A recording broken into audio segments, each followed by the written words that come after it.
Hello, this is Ryan of Happy Healthy Vegan coming to you on a Friday evening for myself, just a couple minutes shy of 6 p.m. Pacific Standard Time.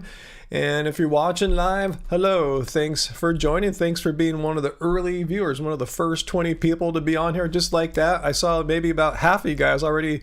Half of that 20 already just waiting for me to come on. So that's so awesome. You guys must enjoy the Friday live streams. And like I said, I enjoy doing these Friday live streams. And if you're watching after the fact, I leave these streams up for you to view after. If you're, you're busy, you can't make it, or you're asleep on the other side of the world or whatever. So, just have a look, have fun. You won't be able to participate into the live chat, but that's cool if you don't mind that, but it's still there. I leave the live chat for all to see, so you can see all the fun communication, the great community that we have here, and I'm grateful that we have that. So let's see who's here already. I saw a lot of you guys on already. I saw Heather ask a question. I don't know if you're around, Heather. There you are.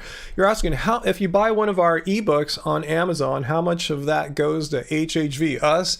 Not much. That's why Jeff Bezos is one of the richest guys in the world. Yeah, if you really want to get our stuff, yeah, buy it from us. The link will pop up in a few minutes there. Our chat bot will text it to you. It's shop.happyhealthyvegan.org. All of that goes to us. Yeah, Amazon takes a pretty hefty cut, and we've had this issue with them for well over a decade, before we even got into like vegan book publishing, through music. We finally just pulled our music from Amazon. Just wasn't worth it as far as selling CDs. So anyway, it's just best to buy, if you have a creator or an artist you like, it's always best to support them as directly as possible without any middlemen companies, whatever, like Amazon or what have you. So if you have an opportunity to support an artist, through our website, happyhealthyvegan.org, please do so. Hey guys, let's see what else is here. Hey, Uncle is our first moderator on for the evening. I thought I remember Peter saying he wouldn't be able to possibly be here today. Had some kind of vegan activism that he was participating this very evening. So good for you, Peter. Hopefully you're watching after the fact, and maybe you're out on the street and you maybe get a peek or two. Just hop on and say hi. I was joking about the cults. Yeah, I saw Fu Man Poo said, "Where's our cult leaders?" And I texted right back, "Your cult leader is just about ready." This is like 5 minutes ago. So here I am now, cult leader. But yeah, Uncle says, "Don't worry, Ryan. I don't meet the characteristics of being culty." I know this is a joke when people, you've seen it. Anyone who's watched our live streams for any significant amount of time, you guys know that there's always someone who comes on every once in a while to say, veganism is a cult, or vegans are in a cult, or some nonsense like that, and we try to ask them for where do they get this belief from, and it all falls apart. Graven Babies, hey, I hope you're feeling better, Graven Babies. I thought about you on my Tuesday live stream. Remember, you said you were sick last Friday, and you have conditions that make you particularly vulnerable. So I hope you're doing much better there, Graven Babies. Happy to see you. I thought I saw some tweets of yours, so I knew you're doing all right. So cool, good to see you. Bill, you have a vegan cooking show complaint? Have at it. I mean, let's hear your complaint there. Travis, get your sacrifices ready, kids. Let's see. But yeah, I'm not the cult master or anything like that. But it'd be kind of cool, if someone wants to come on and try to argue that point. Hey, Fall Dieting and Metalhead, our first two channel members. So if you want to become an official channel member, we just launched this. Was it last Friday? No, I think 2 Fridays ago. The live stream where Angie sat here next to me. Anyway, if you see like a few of our people in the chat here have green names and a little badge next to them, that means they are channel members. So if you want to join it, join our channel, I encourage you, because we have some cool plans. It's really easy to do. As long as you're not on the iOS app on your phone or iPad, it's really easy to do. Just go to the top of our channel and hit the join button. And I still have to play around with it on my iPad and see how it all works out on iOS. But yeah, just hit the join button. We have 3 levels of membership, and just pick which one's ever best for you. You can just get the lowest one. I think I might say the mid-tier one is necessary for member-only live streams. Don't worry about that. I still got to fix that. I think we're up to 13 members now, which puts us in the realm now of doing some channel member only live streams. And what I want to do with those are totally a bit different than what you're seeing here. I'm still going to do all these regular live streams. Don't worry, you don't have to be a channel member or anything like that. But I want to try some different things. Like I'll experiment on those smaller live streams, and maybe I'll roll some of the features out. But I want to have Zoom, like use Zoom, get people in on Zoom and stuff like that, so we can see faces as well. So be ready for that, guys. Angie is really excited to do some live streams where we know guaranteed there will be no trolls. You have to be a channel member, and that's like music to her ears. Let's see. Oh, you're doing much better, Graven Babies. Awesome. You think being veganism helped? It probably didn't hurt you there, huh? Yeah, so Follow Dieting and Vegan Metalhead are first members here of the evening. If anyone wants to join, actually, if you join during a live stream, if I remember right, Streamlabs, my streaming software, will put a message on the screen and make a little sound or play a little something and to thank you for joining. So I'm pretty sure that's how it works out. Let's see, Uncle, yeah, might not be a cult leader, but perhaps an opinion leader of sorts or something like that, huh? So yeah, hopefully we'll have some fun tonight until the trolls become a member. That'd be cool if a troll becomes a member. Oh, that'd be interesting. But yeah, hopefully some trolls come. Often before the Friday live streams, like earlier in the day, Friday or Thursday evening or so, I'll go into the comments of our videos and find these anti-vegan people and ones that think they're so smart. They make some snippy comment about me or something. I'll say, hey, come to the Friday live stream and share your bizarre opinion with us. You know, so hopefully they'll remember, and hopefully they saw my comment and will remember and will accept the invitation to come here and share their bizarre opinions with us about how vegans are bad and sick and how I'm falling apart and all this crap. So let's just wait a moment. Hopefully we'll get a few. Hey, Sarah, how's it going? Let's see, and Veggie Jim, I see, is here, and Mi Comunidad Vegana, and Wesker, and who have I missed so far? Johnny Ripple, I saw Travis earlier there, and I thought I acknowledged Heather being on earlier. Let's see, oh yeah, Bill was talking about a cooking, vegan cooking problem, vegan cooking channel problem. Let's see if I was... Let's see, what, you're just watching a show, Bill? The knife is dull. She had no knife skills, no clue of flavor profile. She used like 3/4 cup of oil to saute 3 cups of food. Wow, it's quite a lot of oil for that little amount of food.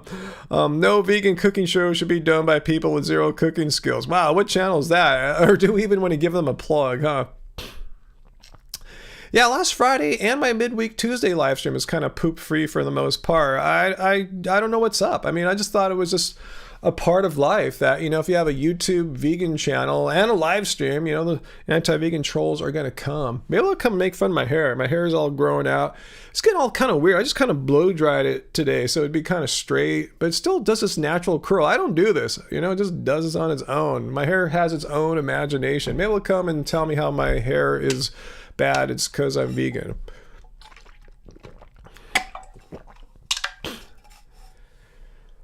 What's that, Foff? They don't show up. Maybe I could review some of the comments on the live stream. Like, what do you mean? What do you mean review the comments, Foff? Let me know. That sounds interesting. Tell me more about what your idea is there.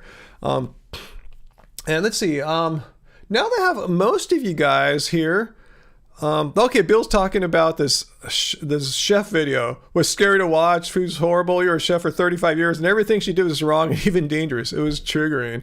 Remind me to tell you guys in a little bit. We have a new kind of video live streaming thing we're going to launch probably next week, and we've been working hard. I want to apologize. I think it was it Bill or Fa? One of you guys suggested Tuesday that I do what I haven't done in a long time about having, you know, putting a video on for us all to watch together and pause it and comment and discuss it. And I was thinking I'd do an Earthling Ed video, but yeah, I apologize for not having any time this week to do that. Angie and I have been so busy. I'll tell you what our new project is, which I think we should have no trouble launching this next week. Have you seen, if you guys watch a lot of YouTube, I haven't seen any vegan channels doing this yet, and correct me if I'm wrong, I think we will probably be the first one to do this, but have you seen channels that have like 24-hour 7 days a week live streams, but not of like me sitting here for 24 hours a day for a week,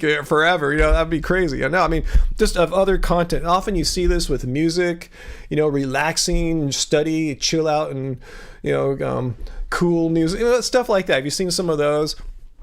And anyway, we're going to start one of, not for music, but we're going to start one on here on Happy Healthy Vegan, a live stream that's going to be running continuously 24/7. It's going to basically, we've been making content since 2013, and a huge percentage of it, I would say at least like maybe a quarter of our videos, roughly, maybe a little less than that, are like vegan travel, like us traveling through California, going places, and experimenting with, new restaurants and just going new places. So we're going to have a new vegan, I forgot, I don't have the name exactly wired yet. It might be like California Vegan Adventures, or California Vegan Travels, California Plant-Based Travels. Let me know if you have any ideas, if you like any of those so far.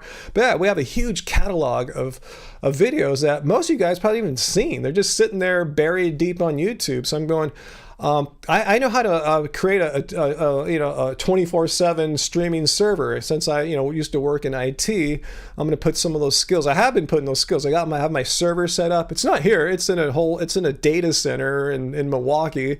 But anyway. Anyway, that's what we're gonna do. So if you want to like binge watch our stuff, just go to our channel. You'll see it. It'll be, if I'm doing a live stream, that other one will be there too. So sometimes there'll be 2 live streams on our channel, but we'll have one going 24/7. And we're trying to get at least like maybe 30 videos prepared for it, and then just keep adding them over and just until we have hundreds and hundreds of videos. And that live stream is gonna loop. It's gonna take like days or weeks to loop. So hopefully you'll see some content. So let me know if you've seen any other channels that have 24/7 live streams going on like that. Like I said, particularly vegan channels. I don't think there are any others that have done this. So I think we'll be the first out of the gate for that. So yeah, it's something you can just binge watch at random. You don't have to do anything. Just click it. You'll just tap into this continuous stream. And hopefully it'll attract some new people too. People that are looking for California travels and don't mind seeing some vegan content in there. Our vlogs are very well filmed and edited by Angie, very pro. So we're trying to have those since they're out there. We have all this content. Might as well optimize it. Get it. Try other ways to get other people to see it. So we are doing stuff. We are busy. Cool. You're gonna watch Raven Babies? Awesome. No, it's not gonna have any Angie's Animal Adventures or anything like that. No. Let's see, Peter. Hey, Peter. I thought you're out tonight. When are you doing 24/7? It's not going to be me sitting here 24/7. It's going to be a 24/7 live stream on our channel. That's going to have, the content will be just our huge catalog of West Coast vegan travels. Basically, we have literally hundreds of videos just kind of buried deep on YouTube. So I said, hell, I know how to set up a streaming server. I'm gonna do it. I can be bothered. Angie's editing some videos, like they're already done, but just editing out like maybe the ending, where we try to sell the books and stuff like that. So we're getting them all prepared. We have, I think, 10 videos now. We should have like 30 by the end of this holiday weekend, and probably launch it then. So if you see a new live stream happen, actually what we'll do, guys, so you're not confused, for all you longtime viewers, we'll put out a message on the community tab letting you know when we're going to launch this new 24/7 live stream. So when you get a notification, you'll know what it is. It won't be like this kind of live stream what you're seeing right now, but on the first, when this new live stream launches, we'll be there. It'll be just like this. We can still chat and have some fun for like a little while and hang. You just won't see my face or anything like that, but we'll let you know when it happens. So we'll explain what it is. You won't be confused with what it is, and you'll know to go there at least when it launches, and we can have some fun. Oh, there's Angie. Angie's here. All right. What is Angie saying? Found a pretty vlog that I never completed for some reason, so I'm working on that one right now. Whoa. I can't imagine what that vlog's about. It's the uncles 24/7 on YouTube or on our website. No, on our YouTube channel here. So it'll be running off our YouTube. You'll see it on our homepage. It'll be suggested, hopefully, by the YouTube suggestion engine. So I said sometimes there'll be 2 live streams happening on our channel. Like when I'm doing one like now, there'll be this one and then the 24/7 one with all our older content, all our travels, I should say. It's not like, it won't be any videos about me like debunking Joe Rogan or anything like that. It'll be all these beautiful, well-made travel vlogs that we have so many of. So yeah, there'll always be a continuous stream. So you can always, just, if you just want to chill out and see what's playing, like, wow, I've never seen these videos before. You probably haven't, because a lot of them are from like, before you maybe even have heard of us. Let's see, Peter, you're going out soon. Am I ever going to grow back my mustache?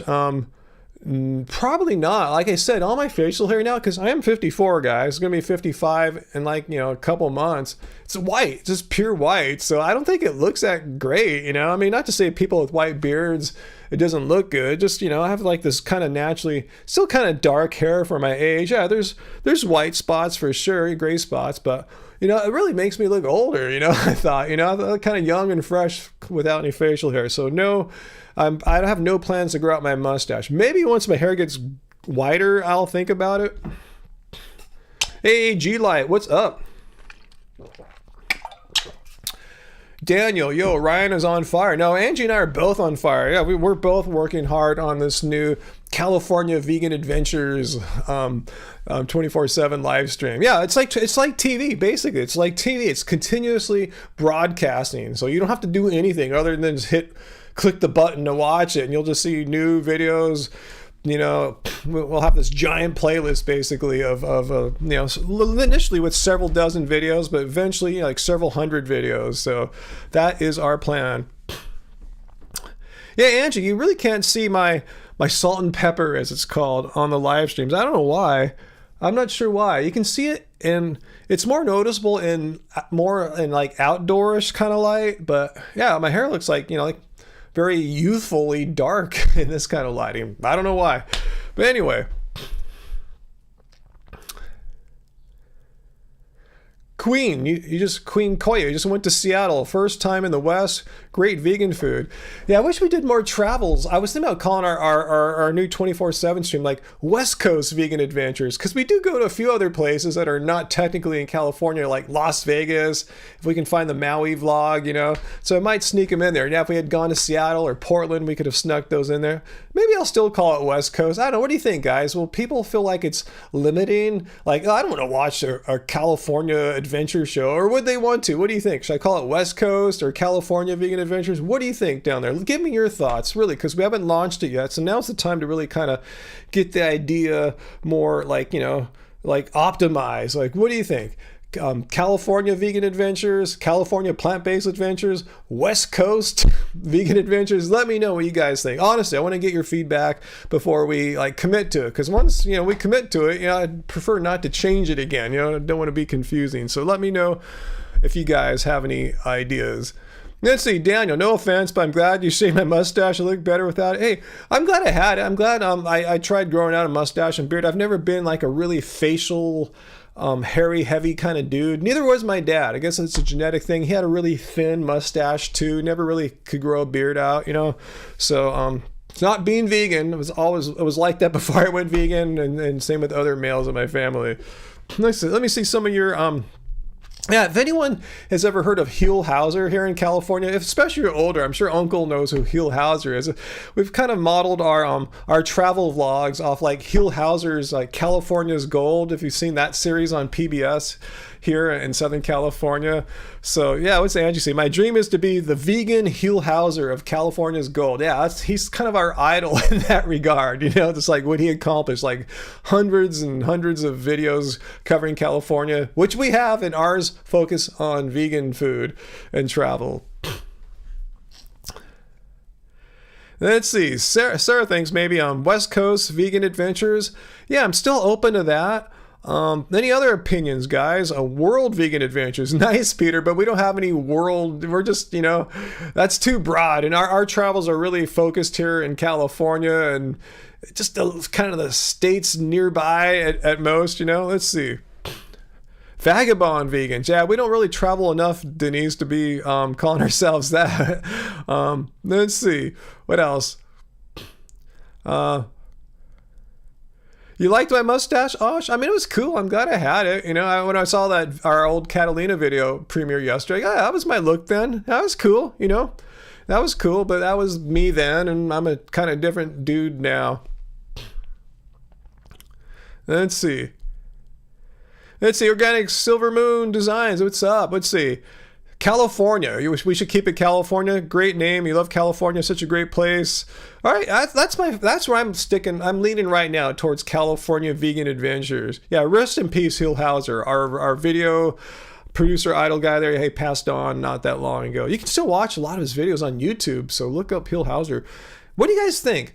Okay, if we stick with California, should it be vegan adventures or plant-based adventures? What do you think? Is it?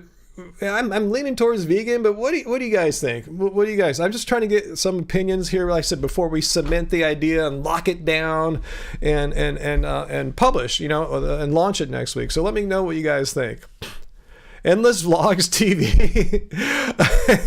But they don't know what kind of vlogs. You know, a lot of vlogs are like, hey guys, I'm going to go to the gym today, then I'm going to get my hair, and then I'm going to go shopping with the girl, you know, stuff like that. No, it's not that. Ours are, we try to go, you know, to nice places, exciting places, beautiful places, and enjoy the beauty of an area or what it has to offer, and then find some tasty vegan food.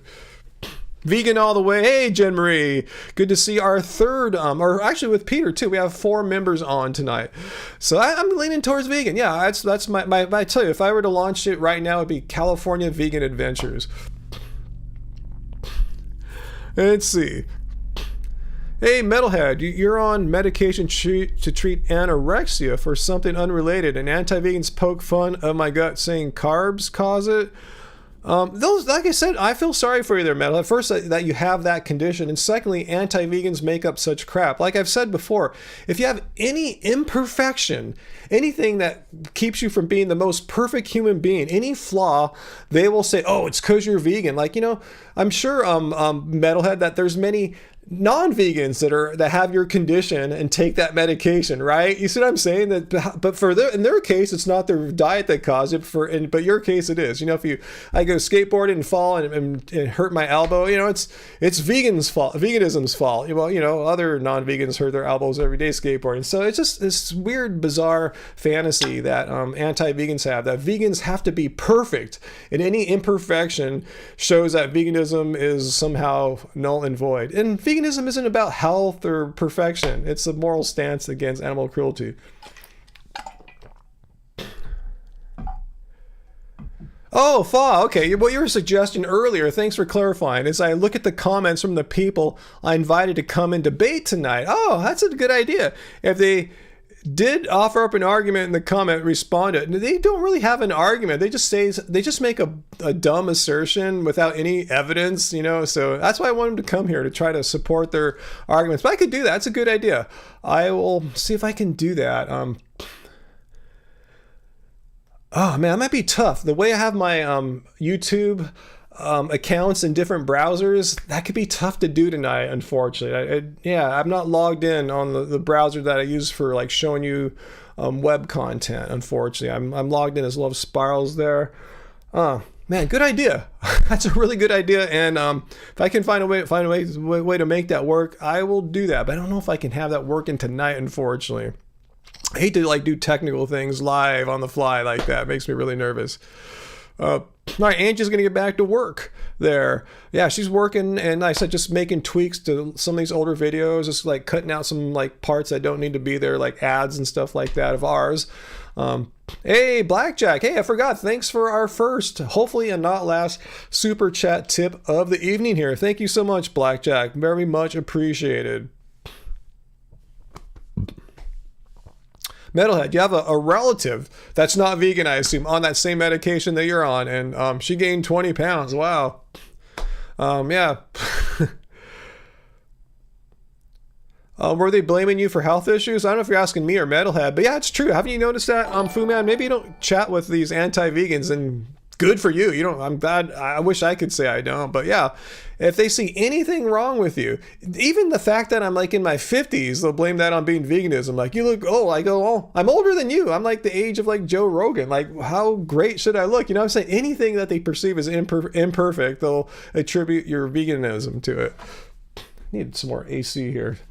I tell you, it always gets kind of warm in this room. Even though it's cool outside, this room with the door shut, all these lights, even though they're pretty much all LED, it still gets quite warm. Fu Man, your eldest daughter burned her leg on your exhaust pipe. I'm sorry to hear that, but the anti-vegans will say she did that because you, the driver of the bike, is vegan, right? If a non-vegan were driving the bike, that wouldn't have happened. Let's see. Now, what's Peter saying? Everyone's tripping on something Peter said. What did Peter say? Let's see. We're absolutely what, Peter? The first 2 episodes of the Obi-Wan, where he's probably going to say they're good, right? I imagine that'll probably be one of the better new Star Wars things on Disney Plus, I'm guessing. You know, yeah, we don't have Disney Plus right now, but when we get it again, I'll definitely want to check that out. That's kind of how we are. We just get like a streaming service for a month or 2. You guys probably do this. Watch what you want, and then once you're done, like get a different service that has some other stuff that, you know, that they recently or sort of recently released that you want to see. Let's say G-Light. Yeah, I don't know anything about hockey, so please, I know their playoffs are around the same time as the NBA playoffs. That's all I really know about hockey. But you're so happy. The Oilers beat the Flames yesterday. Cool. We made to the Western Conference Final. Awesome. I'm happy that the Golden State Warriors won the Western Conference Finals yesterday, and they're going to be in the NBA Finals for the first time in, like 3 years or so? Let's see, Damon, did I see that Dr. Faker has another vid that vegans lack some brain nutrient? Huh, he must know a lot. Let's see if vegan diets lack a brain nutrient. Again, any one person could say anything, and I don't just take the opinion of like one dude.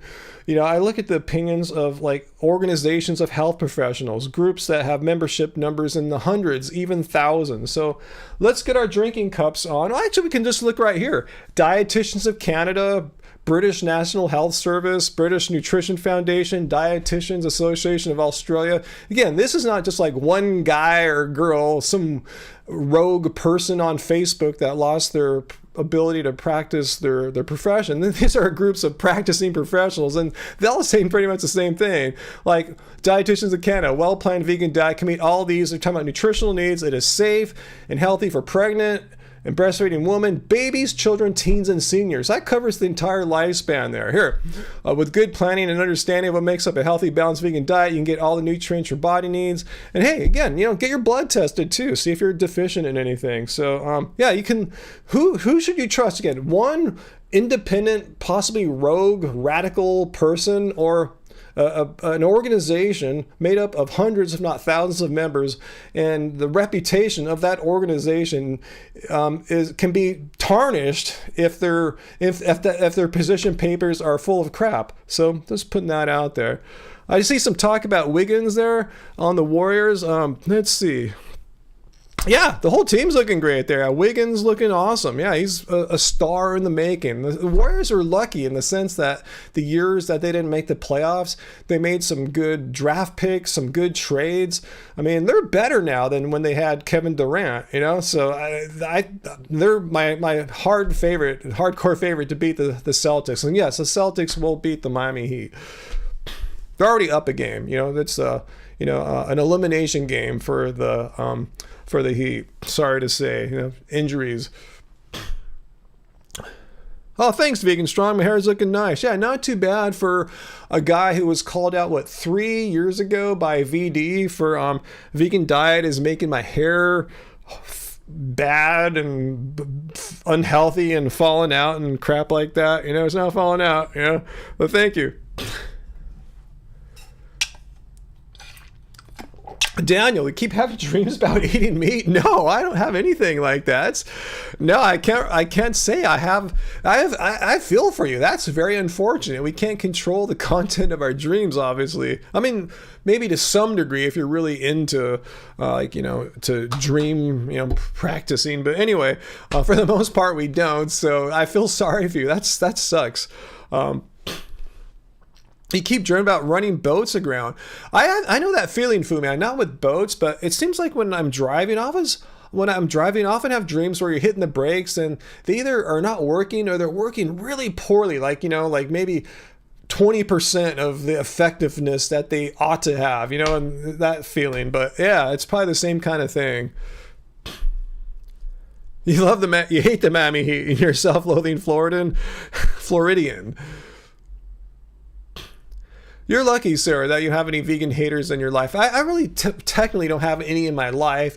It's just like weird people from, social media that have glommed on, oh, this guy's vegan, these guys are vegan. Well, I don't like vegans, so I'm going to cast hate upon Ryan, even though I've never met him and he's never said crap about me or said anything that's like effed up, but I'm going to just hate upon him solely for the fact of an attribute of him and that he's vegan. So yeah, I don't know them, unfortunately, but it's like being, it's like racism. People just pick on you because they don't like your race or whatever. And same thing here, veganism. People will pick on you and say crap about you. Not because you're a bad person or a sociopath or whatever, just because you don't eat animal products and you aren't going to remain silent. And, I have not remained silent. I have social media and all that about veganism. Uncle, you saw the video about Joe Rogan and his Australia misinformation. That was funny, huh? It was cool to see this happening in real time. To see him spout something that was factually untrue, and then kind of go with it for a little bit, and all of a sudden get fact checked by the guy on his staff, and then not really they said, oh, maybe it's false. He said, okay, this was false. He should have just came out and said, I think I got suckered there, but he didn't.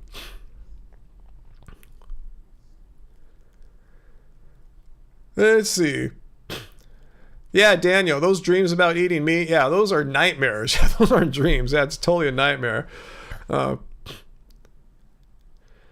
Yeah, Peter, yeah, these anti-vegan, they it's weird how when you see anti-vegans, they often have their shirts off. What's up with that? How come so many carnivore people like to have their shirts off? It's because you work out. I mean, that has nothing to do with eating meat. There's plenty of vegans that are bodybuilders and power lifters and stuff like that. But it's funny how they take their shirts off. But you're right, Peter. They'll pick on Dr. Greger because he's not an athlete. Well, who says that everyone has to be an athlete? Especially if you're in your 40s or 50s, or it's Dr. Greger somewhere in that age. He's not too far off from me, right? But anyway, it's why does everyone have to be an athlete for? I'll give you a hint. Most doctors that I know are not all that athletic. Most of them are kind of like not athletic. I mean, some are. A few, they're the exceptions to the rule. Most of the people I know that work as doctors are not really athletic. Why? Because they work so much, But anyway, it's stupid. Why? It's anti-vegans just have these weird expectations. I think every man should be shredded, whether or not they are interested in the sport known as bodybuilding. Dr. Greger probably has zero interest in bodybuilding. Kind of like myself, I'm more interested in other things like basketball. I don't. If you guys ever see me just trying to get totally shredded, just stop me. Just let me know that I've missed my goal. I've forgotten what my goal was about basketball athleticism.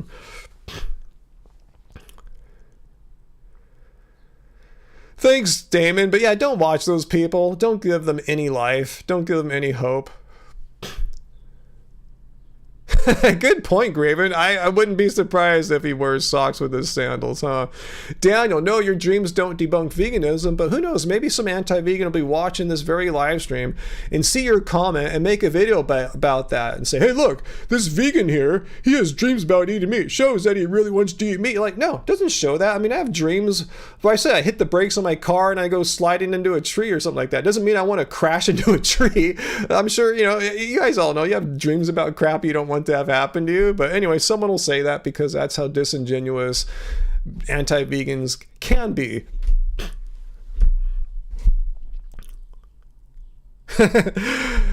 Yeah, I think I have my basketball clothes dialed in, but I can use some more basketball shorts and shirts for sure.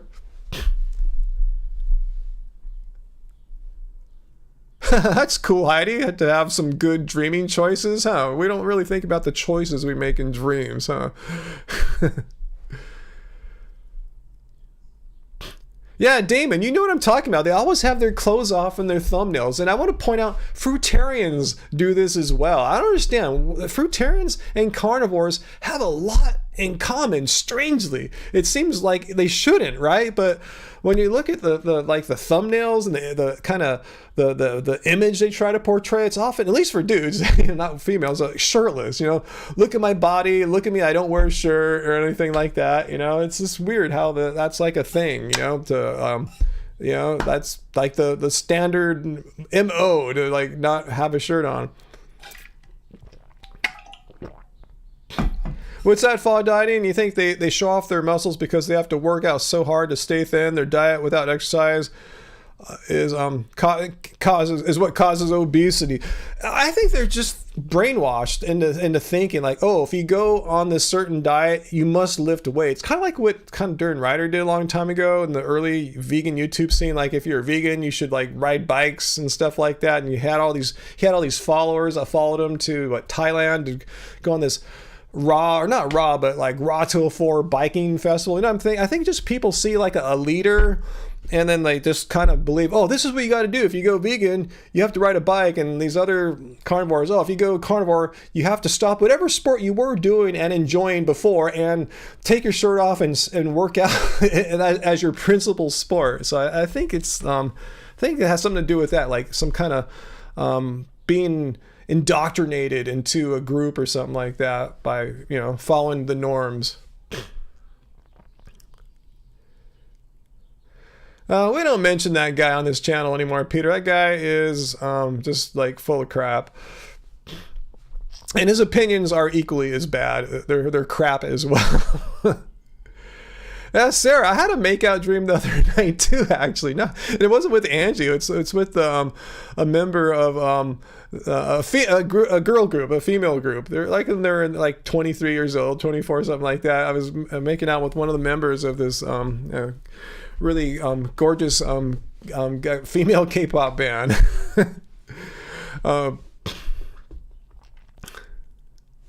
What did Uncle say? Someone's laughing at Uncle. What did Uncle say? Okay, what are you saying there, Uncle? You have dreams where you're standing on a mountain with your hair and robe blowing in the wind, holding a golden staff, looking over the minions below.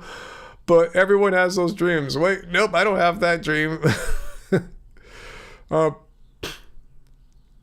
Let's see, nameless. Bodybuilding vegans always have their shirts off in the thumbnails too. It happens within the lifting fitness genre. I totally get that. I agree 100% they're nameless. The thing is, carnivore isn't like a lifting genre. What'd you call it? Lifting fitness genre.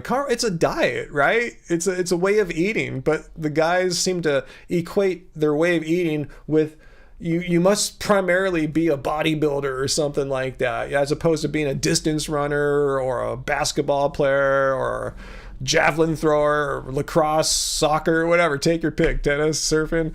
But yeah, I get it. Yeah, if your thing is bodybuilding, whether you're vegan or not, yeah, you take your shirt off and put that in the thumbnails. But if your thing is an eating a diet, I'm not sure why you have to take your shirt off for like carnivore or keto or something like that. It's not a weightlifting protocol. It's a way of eating. I don't think I'm a cradle robber, sir. It was a dream.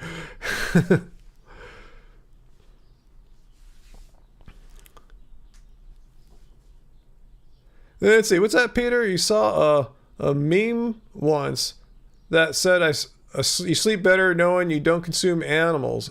You actually sleep worse knowing all the animals you can't save. Yeah, don't lose sleep on that. But yeah, try not to get too depressed as a vegan, because there's many things that are, not great about this world. So you're saying Darren Ryder currently promotes taking steroids? Are you serious? Are you exaggerating there? Because I know in the past he was really, last time I watched him, 4 years ago, whatever, he was really dodgy about his steroid use, being really kind of like Like, maybe I do, maybe I don't. No, I don't do them. All those weightlifters, they're bad because they do steroids, you know. But I thought it came out that he was using them. So now he's owning up to it. Is that right, Fa? Are you saying he like tells people it's cool to take it? Let me know, because this is news to me.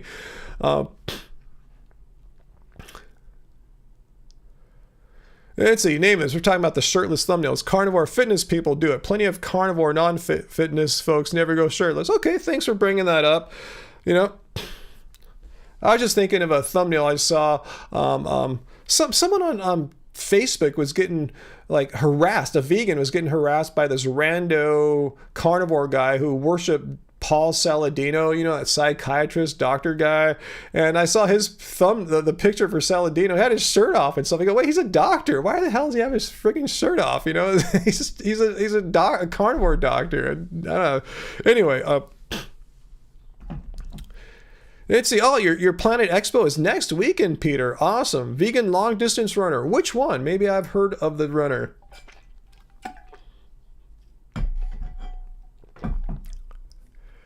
Let's see. Veggie Jim. You smoke a ton of pot, which supposedly reduces REM sleep, unfortunately. Oh, I thought I heard something about that before.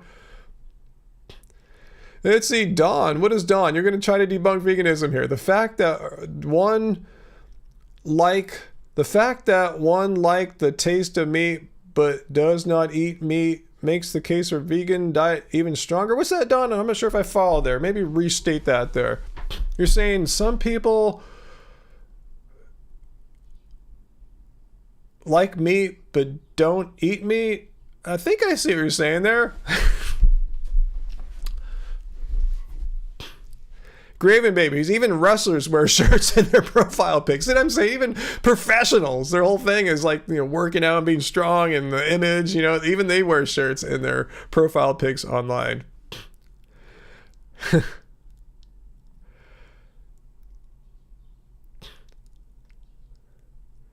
Don't worry about your dream, Daniel. It was a nightmare. You know, nightmares are hard to make sense of, you know. I can't make sense of any of my nightmares, so, you know. Can I get my chair position better here? What's going on? Okay. Yeah, Paul Saladino, he is a weird dude. Let's see.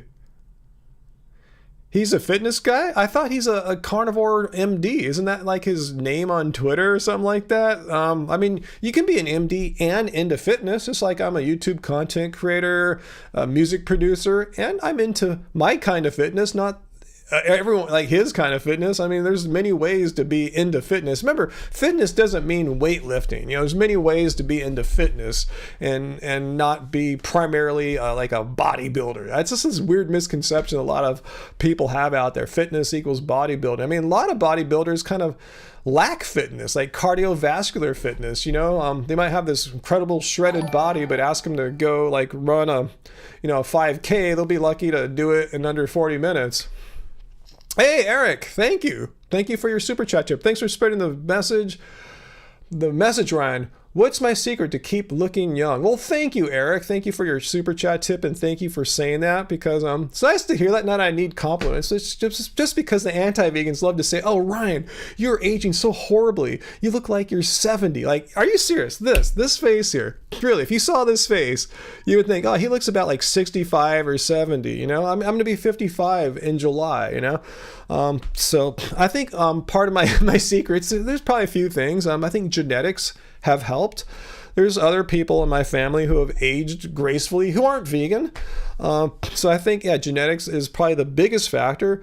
Lifestyle is probably the next biggest factor. And lifestyle comprises a lot of things like diet, how well you take care of yourself, what your living situation and environment is. Is it stressful? Do I have like 5 kids, 10 kids I have to provide for, or none? You know, there's a lot of things like that. So I think I have some of those factors kind of working in my favor too a little bit. I mean, if I were a completely, over-exaggerating vegan, a non-fact-based one, I would say, it's the vegan diet. It's the vegan diet why I look so awesome here. Look at this face. It's because I'm vegan. A vegan diet is... No, I'm not going to friggin' say that, because that's not, that's not all there is to it. I wish I wish there was like one secret thing like that, but there's not. Let's see, Sarah, your secret to looking younger than you are? Yeah, no kids. Yeah, no kids here as well. And that's a lifestyle choice. I mean, for some people, it's not. Some people are unable to have kids. But yeah, Angie and I, just neither of us are really too gung-ho on having kids. You know, it's a big commitment. It's a lot of, you know, you guys know, it's the responsibility of the highest magnitude. Okay, so Fall Dieting, answering my question from a few minutes ago. You're saying that Darren Ryder did a video 10 months ago called, quote, "What does it feel like to be on prescription grade steroids?" Well, if that's not clickbait, I don't know what is, but I assume he was serious, right? Did you check it out, Fall? And was he indeed doing, what'd you call it, high grade prescription... high prescription grade steroids? Let me know. That sounds like a real title, like, you know, even though it's clickbait, it sounds like something he really did. So let me know if that's what was going on. And did he say why he was doing that? Was he doing it just so he could make a video to share it with his audience, or was he already doing them? And you know, anyway.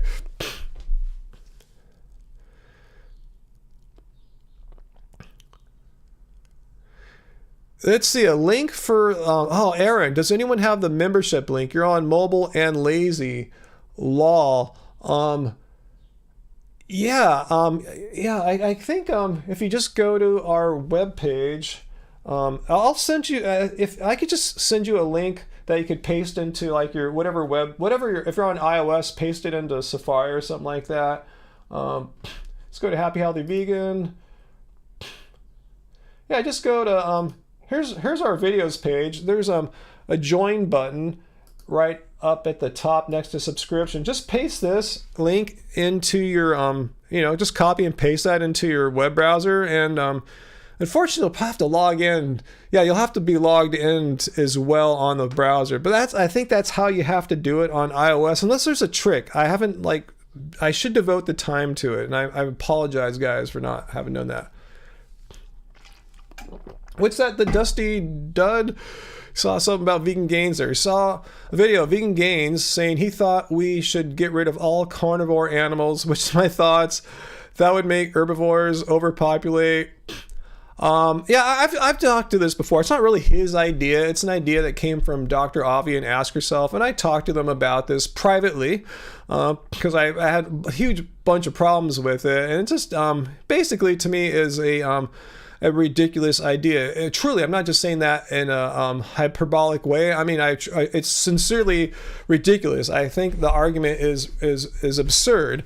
I could go into more detail about it. I haven't really thought about the whole vegans hunting animals on the naughty list, killing them thing, but there's a lot of problems with that point of view. I'm glad no one's really acting up on it. I think they just did it as like some kind of thought experiment. Like sometimes in philosophy, you hear this joke about like how philosophers will discuss how many angels could dance on the head of a pin. You know, it's a joke, but it's kind of like that. I think they didn't seem to be too serious about acting up on it, following through. So anyway. Nameless, I just became aware of the Liver King person recently, but no, Mike Vegan just made a great video about him, right, debunking him, so I don't know if there's anything I can add, but maybe I should. Okay, so we have some more about Darren Ryder. Nameless says Darren Ryder has always been okay with stories. That's what I kind of remember him in the past, like at the end of my time watching him. Just hates when people lie about being natural. And Foss say, no, he is jacked now. Wow. He was showing off the meds in one of the videos. He talks about it very openly. It's a masculinity thing for him. Yeah, he always seems to be really concerned about masculinity in a way that, doesn't, I don't feel a need to or anything like that. I'm a dude. I have high testosterone, beautiful wife, no problem in my life, meeting beautiful women or anything like that, Anyway,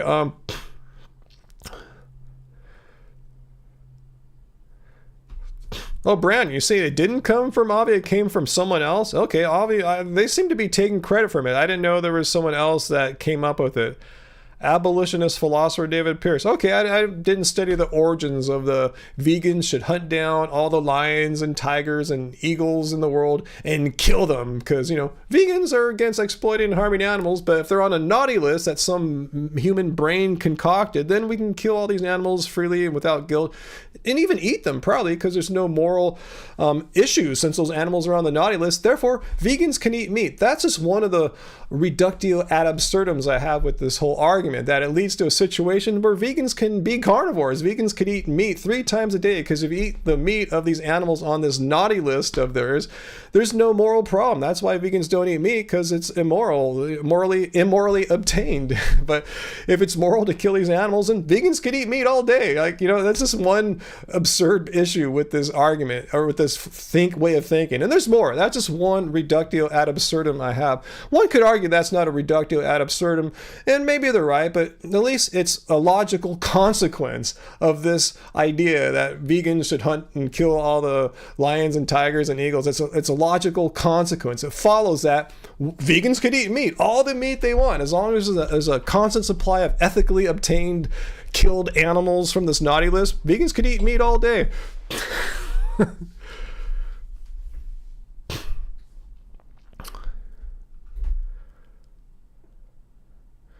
Oh, Uncle, have I thought about doing a current Dr. Oz video? No, because Dr. Oz isn't even really talking about Dr. Oz things anymore. Now he's talking about being, a Republican running for Congress or Senate or something like that.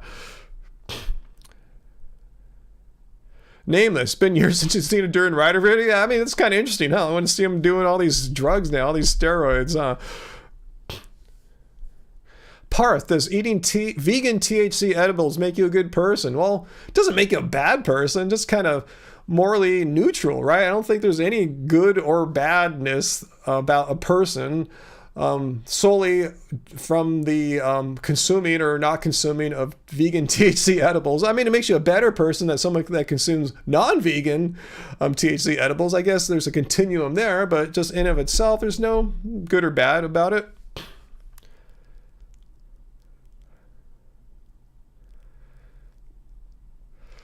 Luis, yeah, vegan is not eating meat. Yes, I know. It's a moral, ethical stance against animal cruelty, exploiting animals. So I'm not sure why you're bringing that up. I'm just saying, responding to my thing about how vegans could eat meat if they want to, because there's no moral problems about eating the lions and tigers, according to these guys' theory. So vegans could eat all the meat they want in that theory because of it just seems kind of absurd that vegans could be carnivores.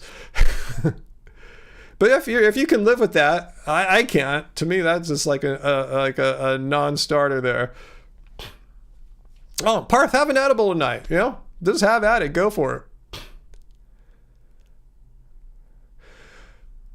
WTF is my name. Can't debunk veganism. It's quite literally not doable. Vegan is objectively and logically correct. Hey, that's what I think too.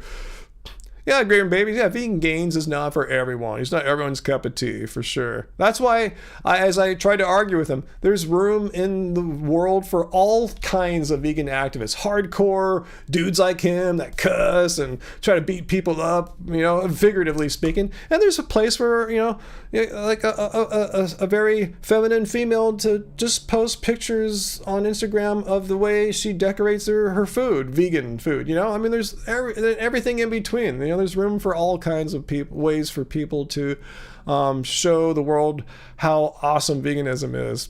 Hey, AJ Vintage, good to see you. Good to see you as a member here too. Awesome.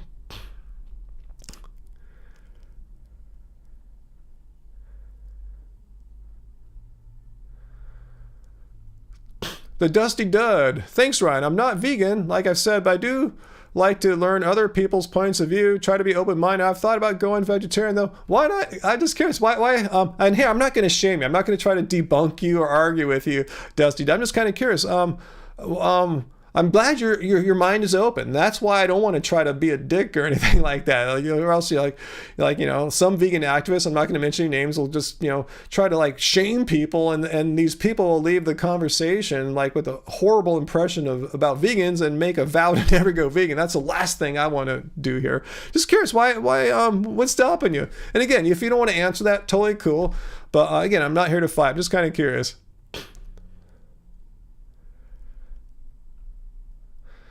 Epsom salts. Do you find that veganism makes mushroom trips better?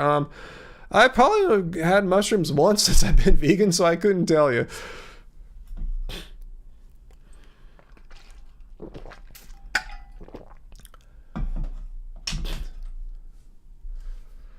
Yeah, chickens can fly. Yeah, I've seen them. They're just not really adept at flying. I guess they've been, engineered by man for their attributes that produce, more food rather than flight.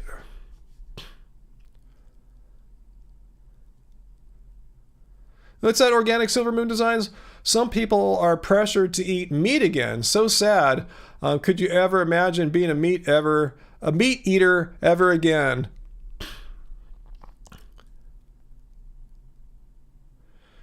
Okay. Well, Brandon, I'm not sure what you're talking about there. Right, going on some deep thing there. I think I missed some of your conversation there, Brandon. I'm sorry if I can't respond. I think you've lost me where you're at right now, but it's all good. Epsom salts. Does veganism improve the efficacy of antidepressants? I have never seen or let alone taken an antidepressant, so I personally cannot speak anything about that. Can any of you guys here in the live chat speak to your personal anecdotal experiences regarding the two? If you feel comfortable about it, let Epsom salts know.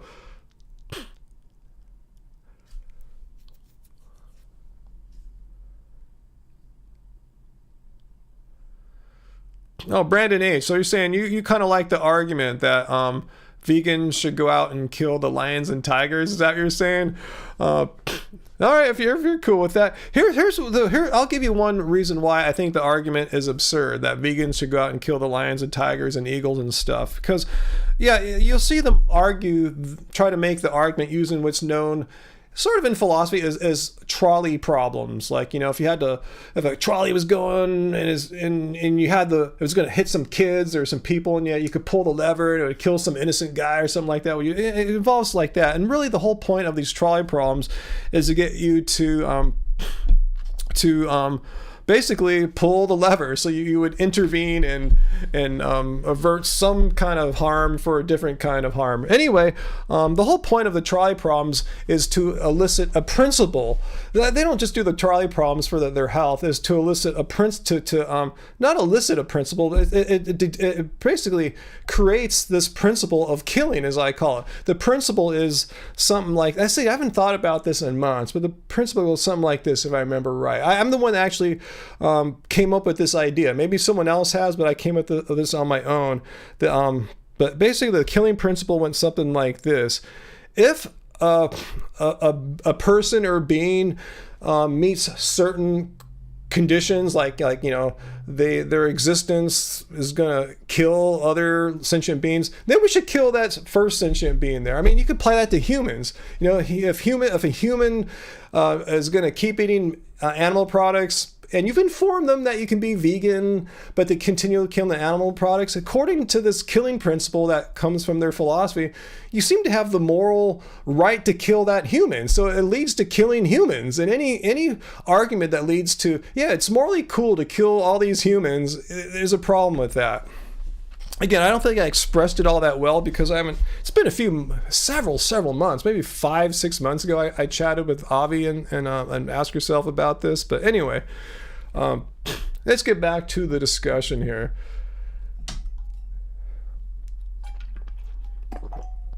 The appeal to nature fallacy. Am I missing something, AJ? Is someone doing an appeal to nature fallacy? If someone's doing it, you might not even know what an appeal to nature fallacy is. But guys, let me know if I missed an appeal to nature fallacy here. Hey, Dr. Bear. Good to see you, Dr. Bear.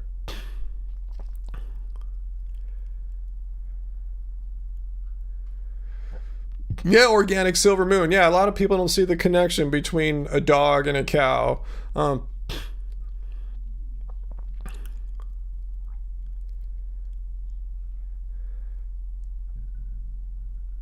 Let's see. I'm going to scroll up and see if I can see the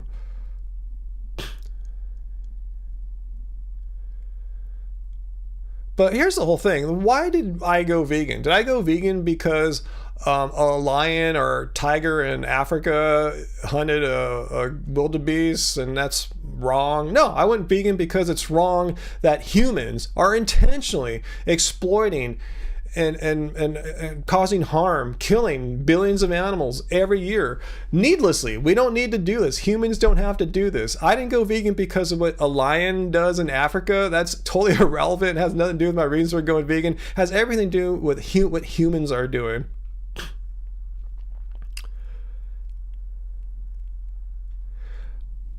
Oh, I thought Brandon was? I'm not sure. I've kind of missed a lot of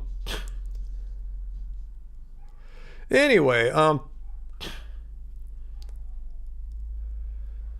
what have I missed here? I've missed a lot, actually. See people responding to Brandon, who have been following Brandon there. But I'm with you, Graven Babies. Killing is bad. I don't care how you try to morally justify it. You know, going out and killing lions and tigers and eagles and all these animals on the naughty list is bad. And if you see vegans trying to justify it, even is more disturbing.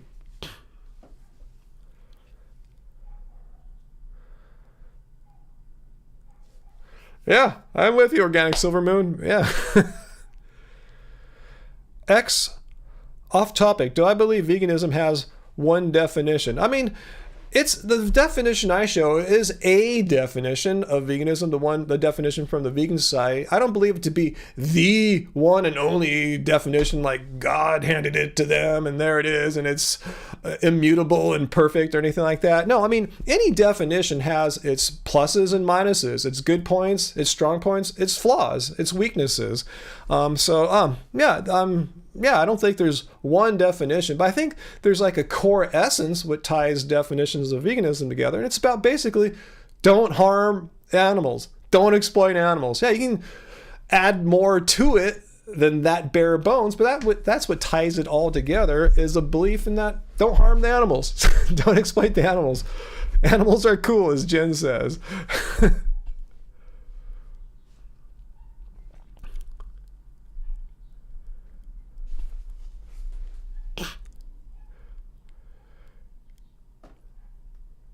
It's bad. You're saying, Luis, it's bad to go for vegans to kill all the lions and tigers, but letting the zebra be shredded is worse.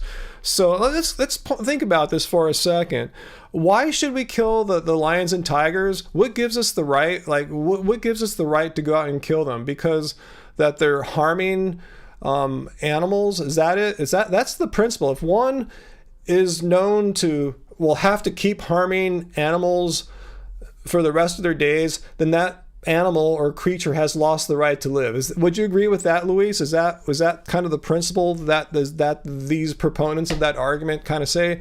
If a creature needs to continually harm and kill other creatures in order to sustain itself, then that original creature has lost the right to live. I think that's it, right? That's pretty much their argument in a nutshell.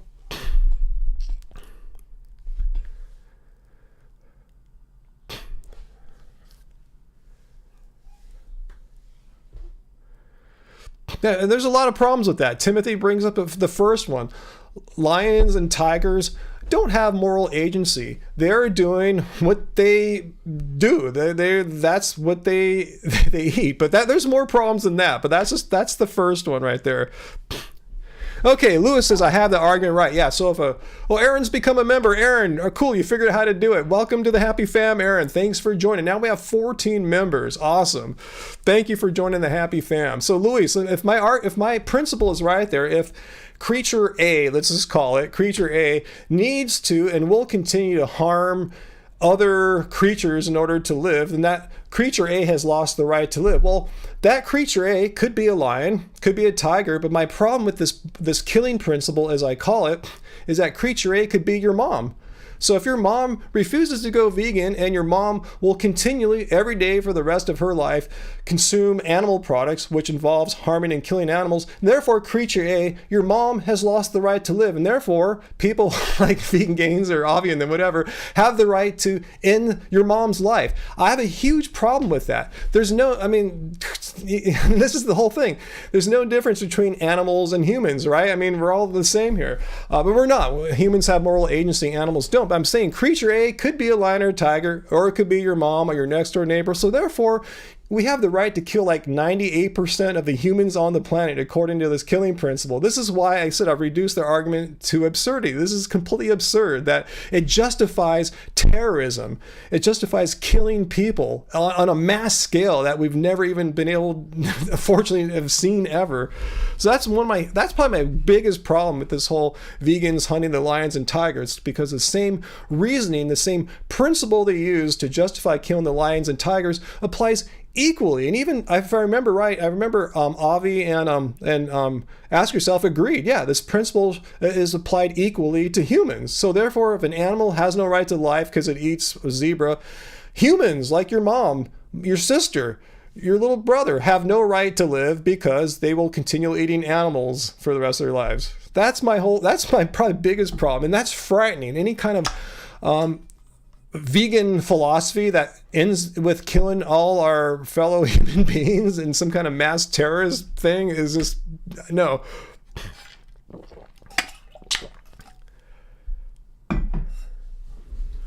Anyway, let's move on to something a little more positive than killing all the humans, because I don't believe in this thing.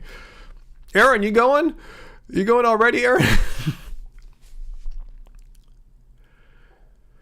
So, would I protect myself if aliens came here to eat us? That's how the argument starts. I know, I went through this whole trolley problem when I talked to them. I said, you don't even have to run the aliens coming down to eat us. Forget all the trolley problems. Let's say I agree. Yeah, it's right. You have the moral right to kill the aliens that are trying to eat us. Let's just say I agree with that.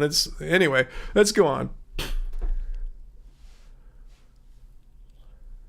So Luis, again, do you agree that it's this killing principle? If it's right, if you have the moral right to kill a lion because of its diet, you should have the right to kill your mom because of her diet. Am I wrong? Tell me if I'm missing something here.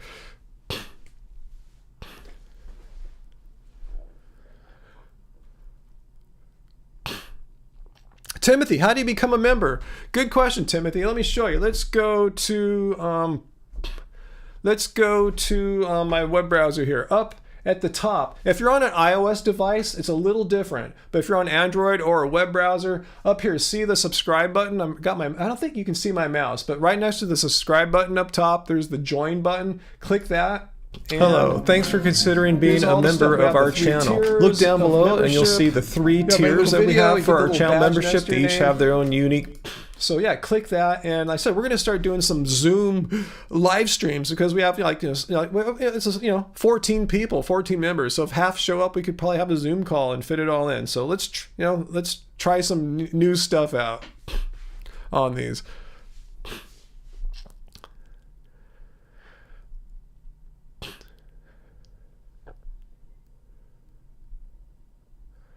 Let's see. Read the Timothy Aaron. Could I read the Timothy S. comment? I can't explain the process. Let me see if I can find the Timothy S. How do you become a member? Yeah, I just tried to explain that. Just click the join button. If you don't have that, if you're on iOS, let me know, Timothy S. And we'll see if anyone has any tips for you there. One thing you can do, Timothy S., is to, if you're on iOS, I can't do that here, is you can go to... I just pasted the URL into our YouTube page. You paste this into your web browser. If you're on Safari, iOS will be Safari. If you're on Android, it'll be Google Chrome or whatever. And you can just log into YouTube there and click the join button on our channel. So there's a few ways to do it.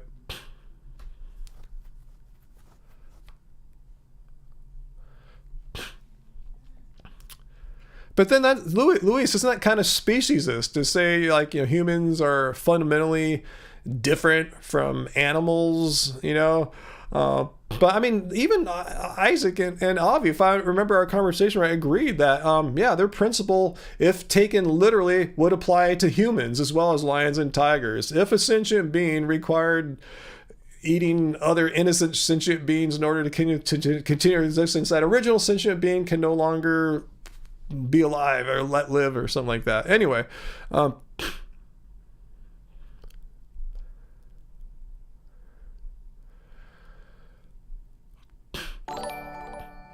All right, you figured it out, Timothy S. All right, we have our 15th member now. Timothy S, you are a member now. Awesome. Thanks for joining. Awesome. Welcome to the happy fam. I tell you, Angie's really excited to do some live streams with the happy fam because no trolls. She doesn't like setting herself up here where all the haters come and just fling poop and hate and shit on her. You know, she doesn't like that. So if it's a member only live stream, Angie's down. You know, it'll be like the good old days before trolls took over the internet. So thank you, Timothy S, for joining.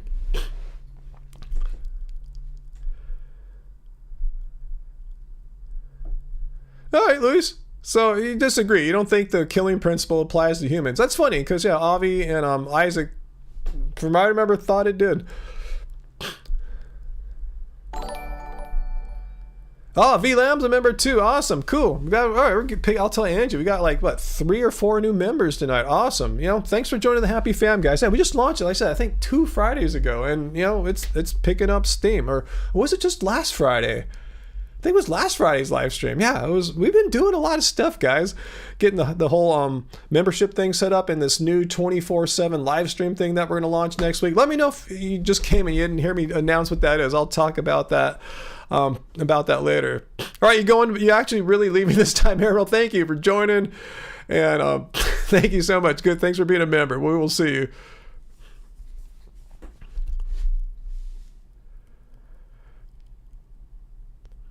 Has anyone seen the new Doctor Strange? No, I've not seen that, G-Light. Is that on Disney? I don't have that, if so. It was last Friday, G-Light. Wow, it just seems like it was 2 weeks ago. But yeah, it was last Friday when Angie was sitting right here next to me. Right about there.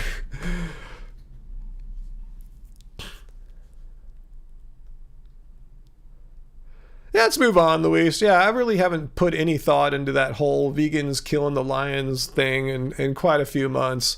I'm glad it hasn't really picked up much steam. Yeah, have a good night, Aaron. Thank you.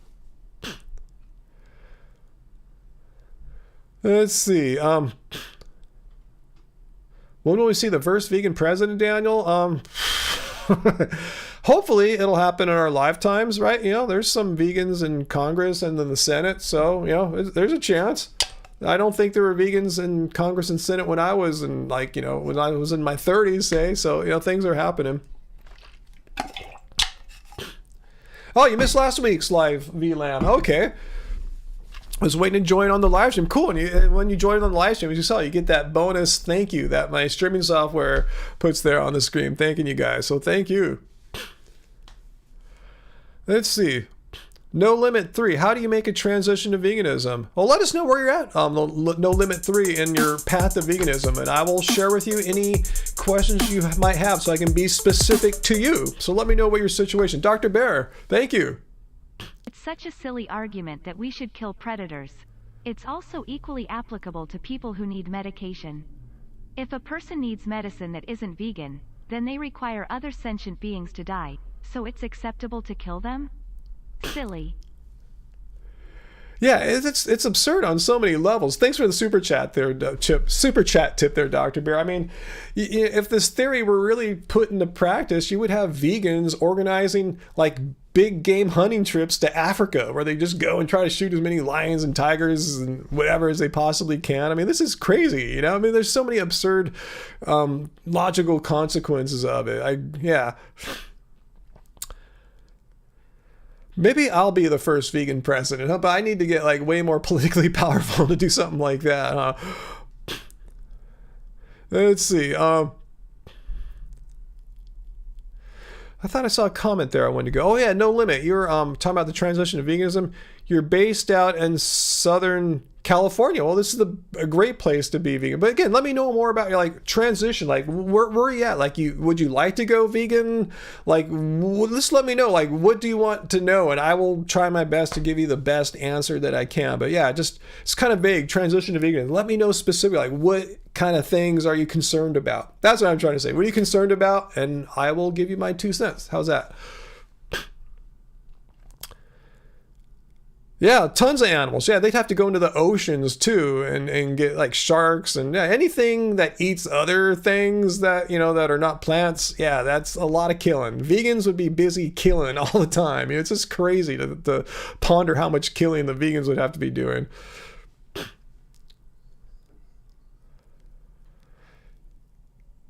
Let's see. Yeah, Star Trek. Yeah, it sounds like they're doing something like creating uh, like what's that called? Uh, what's that called? Lab grown meat kind of thing, maybe, or just something like a Great Beyond Burger or something like that. Um,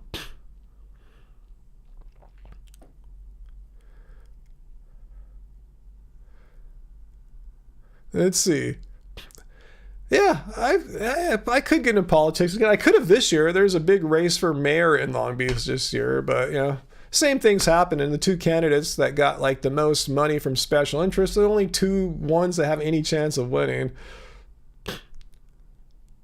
Yeah, VLAM has some good advice so far here for No Limit. Any way you can transition away from animal products is a good way. It's learned about, yeah, for you, it's about learning how the male chicks are handled in the egg industry. A lot of people don't realize the inherent cruelty in egg production and dairy for that matter, too.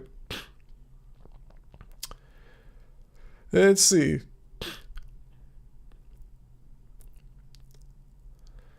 Louis, not in the oceans. The argument is more specific than that. I mean, I'm not sure why. It just seems kind of arbitrary that a human mind says, no, not the oceans. I mean, if there are creatures on land that need to eat all these other creatures on land, there's creatures in the ocean. It shouldn't matter where a creature lives at, be it terrestrial or aquatic, right? If they have the same moral issue of eating other innocent sentient beings, they should be killed. Right? It seems very arbitrary not to go after the aquatic life. What is inherently morally distinct differently from a shark compared to a lion? Let me know. I'm curious. I didn't hear that nuance of the argument. To me, that seems like just an arbitrary decision that a human mind came up with without really any good justification. Okay, No Limit 3. You're concerned about the day-to-day, you want to transition vegan. You're concerned about the day-to-day eating routine and how I would find time to eat vegan meals or finding vegan food places when there is a food desert. I thought you said you live in Southern California, but anyway, good question. A lot of people think vegan food is like some special food that comes in a package or a weird box from Beyond Meat or something like that, Impossible Burger. No, you already eat a ton of vegan food. Rice, beans, potatoes, you know, fruit, you know, stuff like that. Let me show you. What you really need is a good book on how to do veganism. And we got it here, the Happy Healthy Vegan Cookbook. This is basically the food diary of our past like 5 years of our lives. Angie, my beautiful wife, put this all together. And as you can see, it's just, you know, it's got lunch, breakfast, and dinner, so you have go-to meals. That's probably the most important thing, is not waking up and feeling like you landed on Mars or in a foreign place. Like, you know, you want to be comfortable and know what you're doing every day, so every day is not like some weird, crazy experience. So yeah, just simple foods here. Let me show you the first meal in here and show you how familiar it is. Even though you're not vegan, you're probably thinking, wait, where's the tofu? Where's the soy product? Like, no, here. The Tuscan kale pilaf, you know, which we might have tonight, maybe. Who knows? You got, you know, rice, beans, sun-dried tomatoes, kale, and a bunch of spices. And this is filling AF. Got tons of protein if you're concerned about that from the beans. See, vegan food doesn't have to be weird, special, crazy things, you know. Here's another one with a bunch of beans here. Let me find something that's not quite as beany. Let's see, that one has a lot of beans too. All right, curried chickpea and veggies here. Again, nothing weird, no special vegan foods here. You know, just knowing, you know, how to prepare foods that you already have access to, and, you know, not put meat and dairy in them. Let me give you a link, because that's, I think, the most important thing. Not the link is, but to know meals that you can make, and they're pretty easy. Most of the people in the live stream here have seen our recipes, have our books, know what I'm talking about, and can attest to how delicious these meals are and how they're not really that hard to make. Actually, let's go to our store. Where am I at here? I am lost. I have too many tabs open here. Yikes. All right, wrong web browser. Let's go to our store. Let's go to shop.happyhealthyvegan.org. You can get You can get a print book. We'll autograph it and mail it to you. You can get the ebook. You can download it pretty much instantly. Let me put the link in the show notes so you can check it out. And let me know if you have any questions. That's the most important thing, having foods that you know are going to work out for you. Ones that you can make on the reg. Uncle's got both books. Awesome.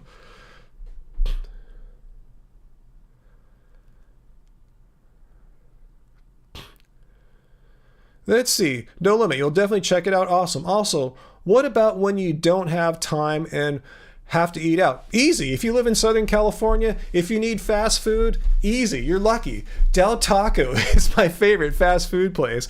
If you want to pay a little bit more money, they have the Beyond Meat stuff there. I don't even get that. I just get their simple bean and cheese burrito, and I use the app. I just say I just click remove cheese. So it's basically a bean burrito, put some sauce on it. It's delicious. They're cheap, like $1.10 or something like that. I get like 3 of them, Also Chipotle is everywhere too, if you want to try something a little fancy or something like that. But yeah, those are easy. Mexican food can be your friend. But yeah, fast food, Del Taco, even Taco Bell should have you covered too. I haven't been to a Taco Bell in a long time, but I know a lot of people can attest that they know how to veganize things at Taco Bell. I think the word there is you say make it fresca. Just say don't put the cheese on it.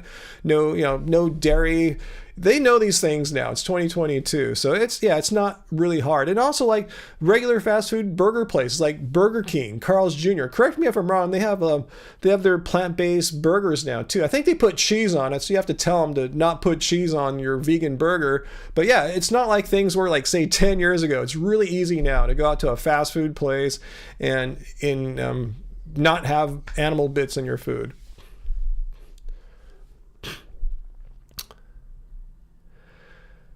Nameless, am I still dunking? I had a dunk session with friends at the gym on Tuesday, and I was not dunking. I was banging it off the rim over and over and over again. So I wasn't expecting to dunk on that day. I had just done deadlifts on Sunday, so my legs were killing me. So I'm still working on some stuff in the weight room. Today, I didn't go to the gym today. I went because I knew, okay, I'll go to the gym, I'll play basketball, but that's not going to help me in my dunking. I need to do some just hill sprints. I haven't done hill sprints in months. Hill sprints are one of the most important things I do.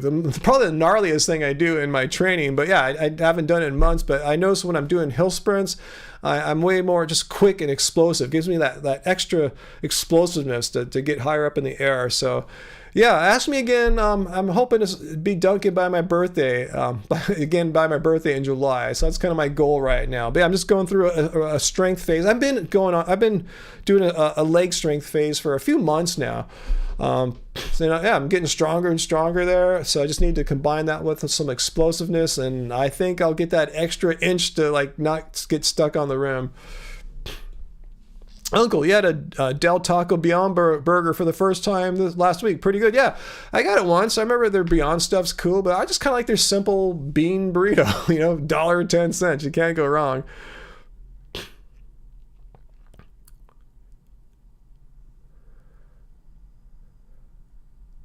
Hey, Produce Not Pills, how's that? How you going? Ryan, can you tell a difference between the way potatoes are cooked? What is your preferred method? We have many. We cook them every which way. Most common ways now are, I think, the air fryer. We do that all the time. Angie will make like a tofu scramble, and I'll put some potatoes in the air fryer.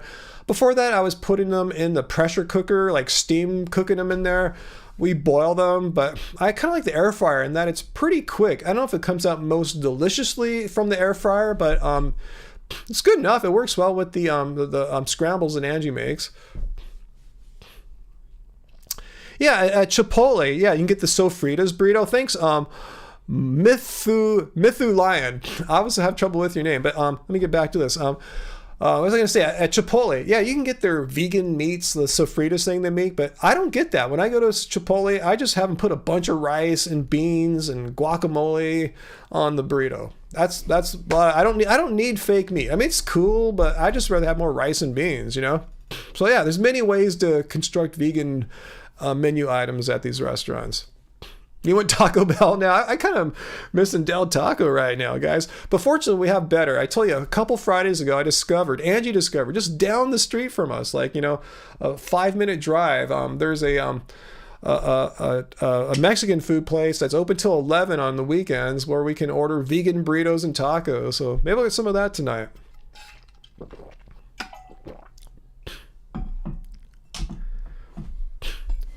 Timothy, yes, you're more on Team Rice. I like it all. Rice, beans, potatoes. I love them. Potatoes are life. I'm with you there. Yeah, beans and rice for dinner, Graven babies. Awesome. Yeah, that's how we roll. Rice, beans, potatoes, stuff like that. Oh, Bill, you have to puree your beans. Interesting, huh? I've always said I've never met a bean, I've never met a legume I didn't like, Anything from a black bean to chickpeas, anything in between. I love all them legumes. Yeah, good point, Wesker. If you, what are you going to say? That the secret, too, about going to Chipotle. I agree with Ryan with Chipotle. Order and you get free guac if you get no vegan meat. And that's think about it. What do I rather have? Their vegan meat or free guacamole? Because guacamole is like an extra $1 or something on top of the price. So yeah, if you don't get the vegan meat, the guac comes free. So more reason just to not get the vegan meat. Just get a rice and bean burrito or taco or whatever they have there, bowl, and just get the free guac. Their guac is good. Wow, Kentucky Colonel has rice and beans? Yeah, I can imagine that, huh? The only thing that was remotely vegetarian, huh? Japanese sweet potato. Yeah, produce not pills. Yeah, I love like yams and sweet potatoes. I have to admit, I don't eat them all that often, but when I do, yes, I enjoy them. They're just not like a staple. I don't know why. I guess Angie's not really experimented too much with yam and sweet potato recipes, but yeah, we will make them from time to time, and I enjoy them. All them legumes, Sarah. Beans are the musical food. And yeah, we all love guac there, G-Light. Bill, you made a Beyond Meat enchilada bowl for dinner. Hell, that sounds pretty freaking good there, man. That sounds tasty. Let me have some. Fallon wants to know if I've been, Fallon Marie, one of our members, have I ever been to Vegan by El Zamorano in Costa Rica? Yeah, I've been to Straight Up Tacos in Norwalk. Are they still around? Yeah, we discovered them a few years ago. Just this little tiny place behind a car wash, and they have just vegan tacos. Even I think he was saying they weren't making enough money. They might have to have some non-vegan. I don't know. I haven't been there in a long time. Let me know if they're still doing that. And El Zamorano in Costa Mesa. Yeah, is that the one on Harbor or somewhere up in there? I know that name. I want to say yes. I'm having trouble remembering which one that is. Let me know if that's the one on Harbor where they have some vegan options. I believe I found it on Happy Cow. It's been a few years. I don't even know if these places are still open anymore, to be honest. I haven't been to them since before 2020.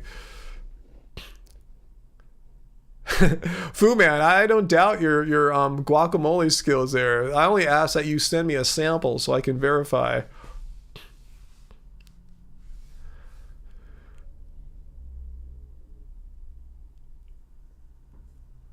Purple yams. Yeah, I don't see those too often there. Let's see. Let me get some more water here. I'm so hungry today. It's probably those freaking hill sprints, man. Those are hard, man.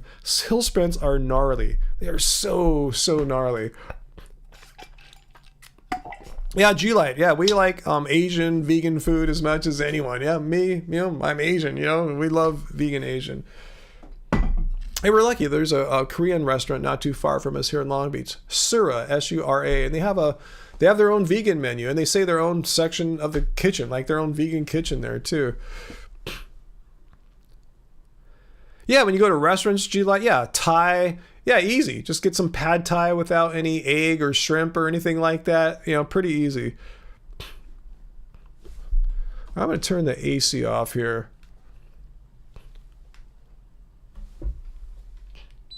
All right, let's see if I can handle this room. Hey, Michael, Superbacker, thanks for showing up.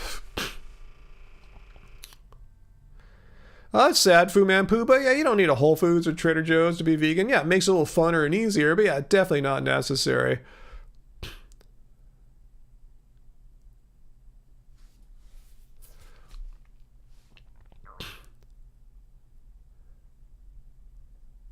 Let's see, guys. We're talking about ordering food now. I guess we're getting everyone hungry here tonight, huh? 40 miles to Taco Bell? Man, where do you live, Fu Man? Do you live out in the middle of nowhere, or is it just like there's not a lot of stuff where you live? Yeah, make sure there's no fish or oyster sauce in your pad thai or Thai food. Yeah. Lauren Elizabeth, thank you. Are you talking about me, dude, or...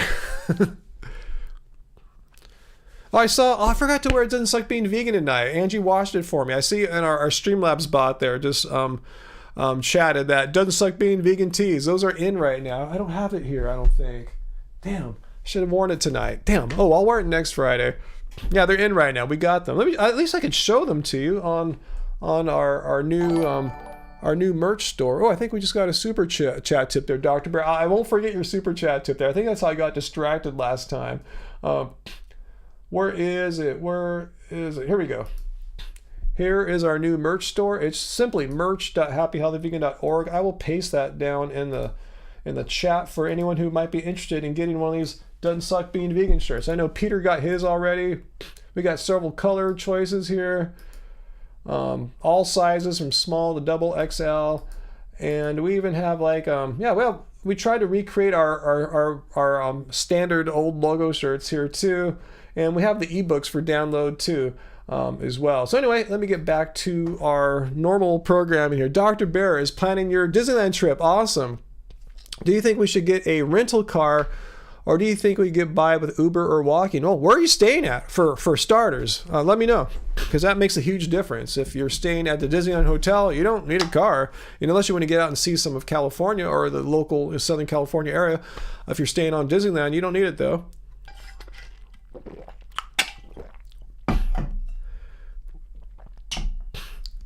Yeah, Cheap Lazy Vegan. Check her out. Yeah, she's Korean and has great Asian vegan recipes. Trip to Texas. Now I can't say nameless. I have any trips to Texas planned. I don't have any trips in the works, to be honest with you right now. Like I said, we don't have anyone to help feed our cats. We need a good cat sitter. Oh man, I'm sorry to hear that, AJ Vintage, saying Taco Bell accidentally put real meat in your al fresco burrito. I think that's the word you have to say, fresco, right? Make it fresco. That sucks. I've been really blessed that Del Taco has never messed it up, and I've been buying their stuff now for like 2-3 years, and I usually use the app because it's really easy just to click the button or just reorder what I ordered before. It says like the bean burrito, don't put cheese in it, and I usually check it when I leave, but I don't even bother anymore because they're just really good about it. I always mention something like when I pull up to the window, yeah, you guys didn't put cheese in it, right? Just to ask them. Anyway, let's see, Dr. Bear, your plant. Let's see. Oh yeah, where'd you say you're staying at? The Marriott Hotel, about 1.5 miles from Disneyland. Yeah, I think that's even closer than that. Yeah, it's right by the Anaheim Convention Center, if I remember right. Is that right? Have you seen it on the map? Yeah, you can walk there. In about you can get in. You can be at the security checkpoint to get in. I would say from the Marriott in about maybe 15 minutes or something like that. So I guess the question, so you don't need a car, seriously, because like one of the parking lots, what's the parking lot? The Toy Story parking lot for Disneyland is actually further than your Marriott hotel. And they charge $30 to park your car there and take a bus in. So anyway, my point is, if you're going there primarily to experience Disneyland and the parks, you're fine. You're close. And a car will just be a more expense. You'll have to pay for parking and stuff like that. So no. But, and you can always take an Uber. They have a right where you're at. They're right the entrance you would be using there, Dr. Bear, to get into Disneyland. They have the Uber, Lyft, the drop-off parking lot. It's not a parking lot, but you know what I mean. It's right there. It'd be perfect for you. So if you're tired of walking, but I gotta forewarn you, Ubers and Lyfts are very expensive in Anaheim. So you'll probably just want to walk anyway, unless you're super tired or something like that. However, I want to say though, if you want to explore some more, yeah, you'll want to get a car. Maybe to get a car for a day or something like that. A day that you plan to not be in the parks. But yeah, the days you're going to the parks, no need for a car. You're going to be in Disneyland or Disney California Adventure. I wouldn't bother with it. Just more hassle, more expense, and you won't even use it. You won't even see your car. Hey, Griffin Babies. Cool. We got, I think, our 16th member tonight. God, I had no idea. My wildest dreams didn't think we have 16 members in a week's time. So thank you, Graven Babies, for becoming a member of Happy Fam. And you will be able to participate when we get our first Happy Fam only live stream happening. So try to use Zoom and see how that works out. Test it out on a smaller live stream there. But yeah, I said Angie's stoked to participate in a live stream where there will be no trolls by definition. 0 trolls will be allowed in. Speaking of trolls, oh, there's Angie right now. Just finished up on that unfinished vlog you found in your drive. So you got a fun Throwback Thursday video for next week. Awesome. Yeah, Angie saw Graven Babies join. Awesome. Cool. I'm curious what this lost vlog of yours is, Angie. Like, where was it at? I'm curious. Yeah, it's to make us a pot of minestrone. I'm getting hungry. We've been talking about like Del Taco and Chipotle and foods that our viewers have been making. I'm starting to get really hungry, man. I'm telling you, those hill sprints are just brutal. They just take everything out of me. Sarah, you've never been on Zoom. I've used it for live streams in the past. That's how I got my guests in on my last few live streams. So I got to download it. I haven't put it on my new computer yet, so I got to like get it. And then it's a lot of testing. Live stream, guys, and if you try to implement new technologies, it involves a lot of testing.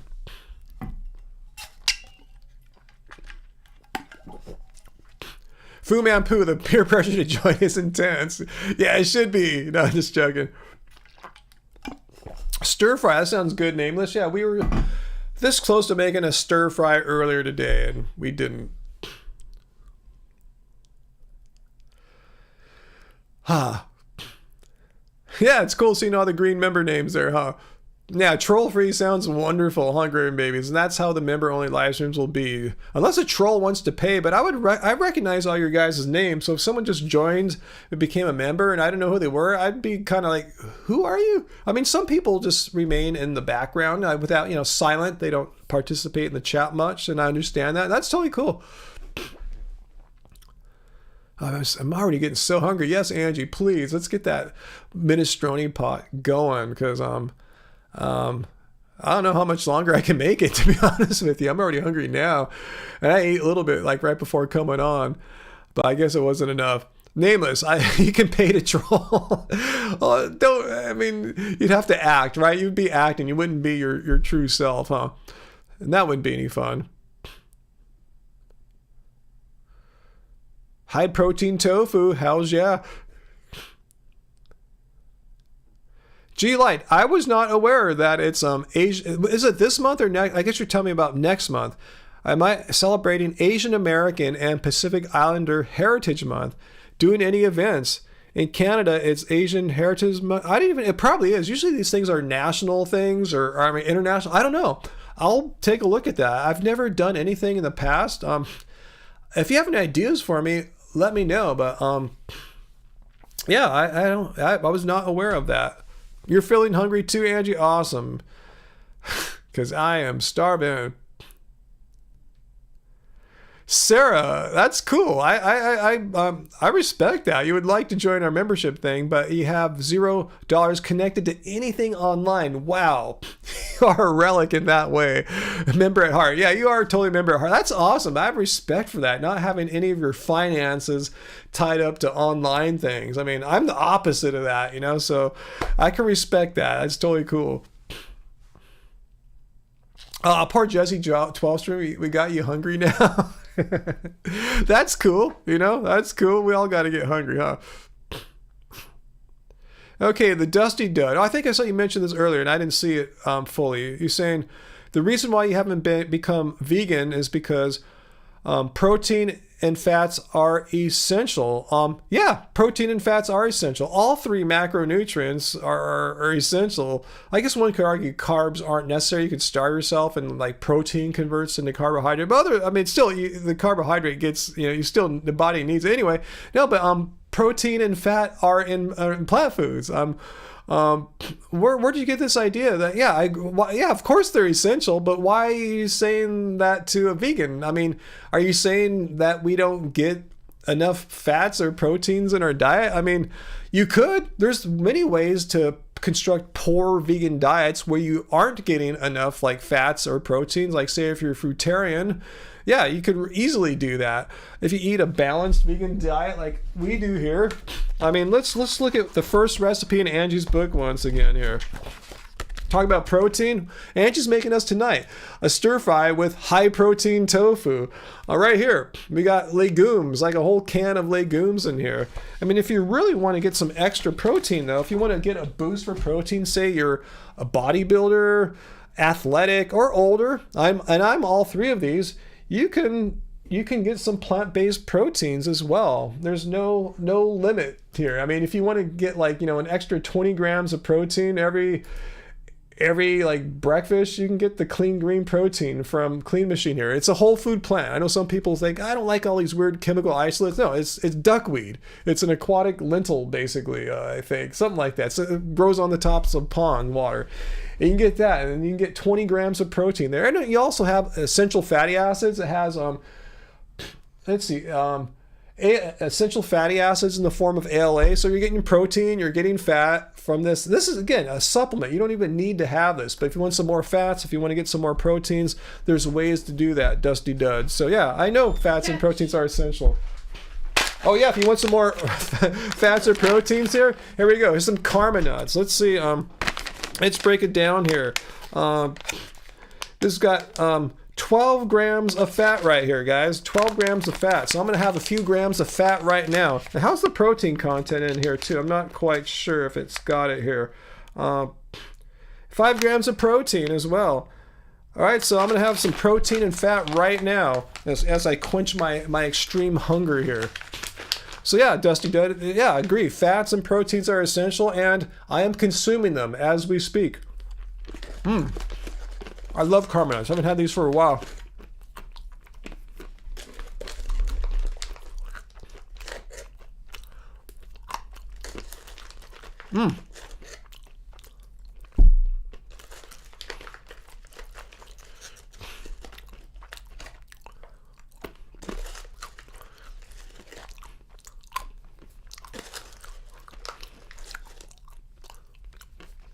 What's that, Roddy? Ryan begging for veganism to be debunked? No, I'm just saying. Dottie dude, if I remember the name right, I was saying fats and proteins are essential. Like, I mean, why are you saying something that's true and obvious? I never said otherwise. Never was. I'm getting some fat and protein right now.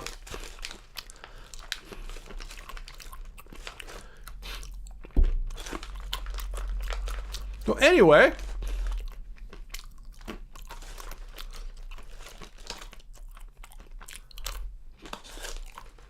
all right, what are we talking about here?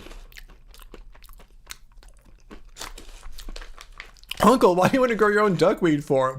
You need to have like a lot of water equipment in your backyard to do that.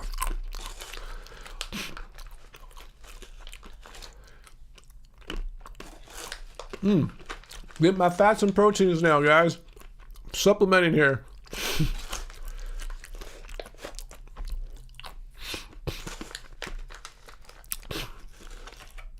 Yeah, Don, a plant-based diet can be 100% healthy if you wanted to. If you don't give a crap, you can have a really unhealthy plant-based diet. But yeah, it's pretty not difficult to construct a healthy plant-based diet.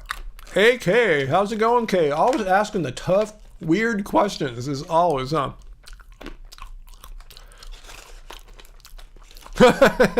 Nameless, that's funny. When am I going to come to my senses and abandon all the sports that I have passion for and become a power lifter, because that's what anti-vegan haters believe every man should be doing? I can say I believe every man should be playing basketball and surfing. Why? Because that's what I like. But I don't say that. I'm just saying I could, but I'm not dumb like that. Have I ever been in a toxic relationship? I don't know. I mean, I don't think so.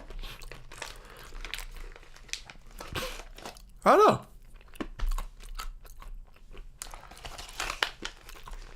know. No, Nameless, I don't have any inner desires to become a huge power lifter. My goal, my athletic goals, are to increase my basketball athleticism. I want to jump higher. I want to move my feet quicker. I want to dominate games on the defensive end better. Those are my goals. And if I just start focusing on bodybuilding, I will abandon those goals. I'm almost done here. I almost pounded this, man. I almost got my 12 grams of fat right here.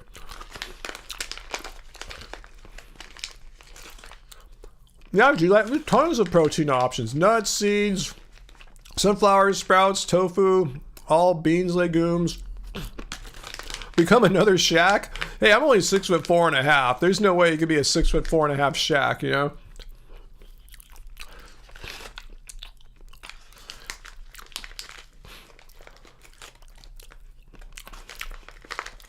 Dusty Dud. All right, here's Dusty Dud. I'm going to put your comment up for all to see here. Dusty Dud. All right. Okay. I'm sorry. I'm having trouble selecting your text here. All right, cool. Let's go put it up on the wall here. The wall. Here's the rules in case people want to know what the rules are. Be civil. Everyone's been civil, no spamming, and when trying to debunk veganism, just one claim at a time. Simple rules to live by. But anyway, let's go and put this up here and we will analyze it. All right, so here we go. Bam. Hey Ryan, I was told you need to combine. I was always told you need to combine a grain and a legume to make a complete protein. Not trying to defend. You're saying you're always telling us, or someone was always telling you that? I don't know what to say about that. I mean, there's no such thing as about you need like all plants have all essential amino acids. I think there's one or two weird rare foods that we pretty much never eat that violate this rule, but this is like a myth that vegan sources of food are incomplete proteins. So that, I mean, if that were so, if vegan food didn't have sufficient nutrition, you wouldn't have all the recommendations from all these health organizations whose reputations are at stake if they are wrong, saying vegan diets are nutritionally adequate. If they were wrong because we didn't get enough protein, that would be a big problem. First of all, or secondly, how come us vegans aren't like getting sick and dying or losing all our strength or athleticism because we're not getting enough protein? I mean, I've been doing this now, 11 plus years, and things are working out pretty well, especially considering my age here. So maybe you were always told that, but that is just something that's completely not true. Just Google the complete protein myth. Let's just do that right now. Let's go do that together. Hang on one second. Let's go to complete protein myth here. Complete protein myth. Yep.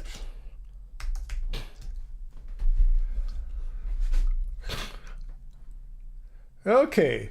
All right, there's a lot of information up here. Let's see. Okay, I'll try to find a non-biased source. You know, I won't find some vegan thing. The Cleveland Clinic, you know, as you know, very non-vegan activist as they come here. Okay, so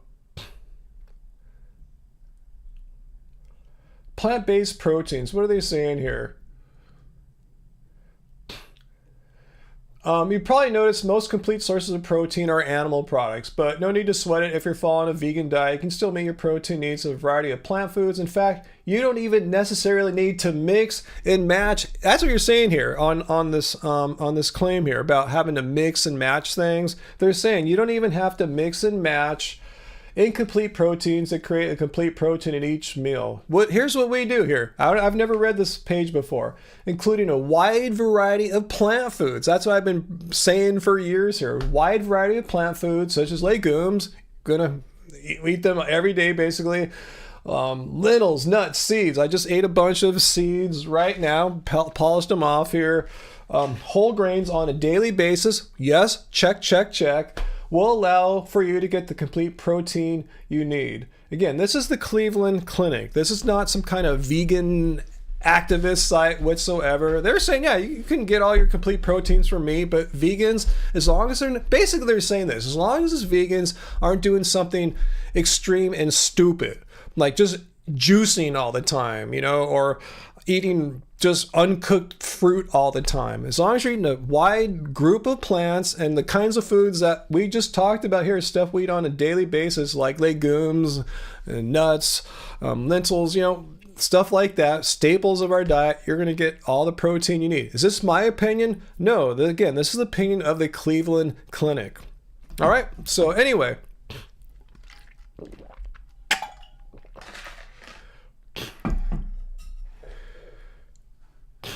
All right, now we have someone trying to attack me here. Hey, Han Solo's cousin, thank you so much for your super chat tip there. We will definitely use that for some purpose. Either getting some, I guess we're not going to get tacos tonight because Angie is making us something. So now Rodney is trying to attack me personally here. Let's see it. Do you know, if I do have a nervous tick, how do you know I didn't have a nervous tick before being vegan? I just might have weird facial expressions. So you're telling me you can diagnose me where my doctors have access to my body, my medical records, but you're saying you are smarter than all of them because my doctors have proclaimed me healthy. Even though I can show you all my blood tests, would you like to see my blood tests, Rodney Ellis? So you're just saying sometimes I might make a weird facial tick, which could be nervousness or just a habit that I've had for like many years of my life, even before I went vegan. So you're saying I'm unhealthy because of that. That's your only evidence that I might make a weird facial tick once in a while, and that's your basis. As a non-health professional, I might add, I assume that I'm unhealthy. Is that what you're trying to say? I am sick because of that. Regardless of not ever having seen my blood test, never having done a physical examination of me, just seeing me make an occasional nervous tick, I am sick. So tell me, what am I sick with? My doctors have not said I'm sick with anything. So I want to see your diagnostic skills on display here, Rodney. Please tell me, diagnose me. What am I sick with? And again, hi, Han Solo's cousin. Good to see Han Solo's cousin. Go vegan. I can't agree more. Rodney, if you're watching, you should go vegan. All right, Roddy, I should say. All right, so doctors are not gods. Well, apparently, here's the thing, Roddy. Who should I trust more about examining my health? People who have actually gone to medical school, that had how many years of training to get through medical school and have access to my health records, my health history, physical examinations, and blood tests. I've gotten their medical opinions, their professional opinions, but here are you, some random person, and please tell me what's your training in health? I'm really curious, and please tell me what my disease is that you've diagnosed with your astute skills there. What am I sick with? I would really love to hear this. Hey, Han Solo's cousin. All right, let's see. Ooh, why am I hitting the wrong button here? Oh, you have your bug friend on you again, Han Solo's cousin. That was so cute how you shared that with us last week on the midweek. This week on the midweek live stream.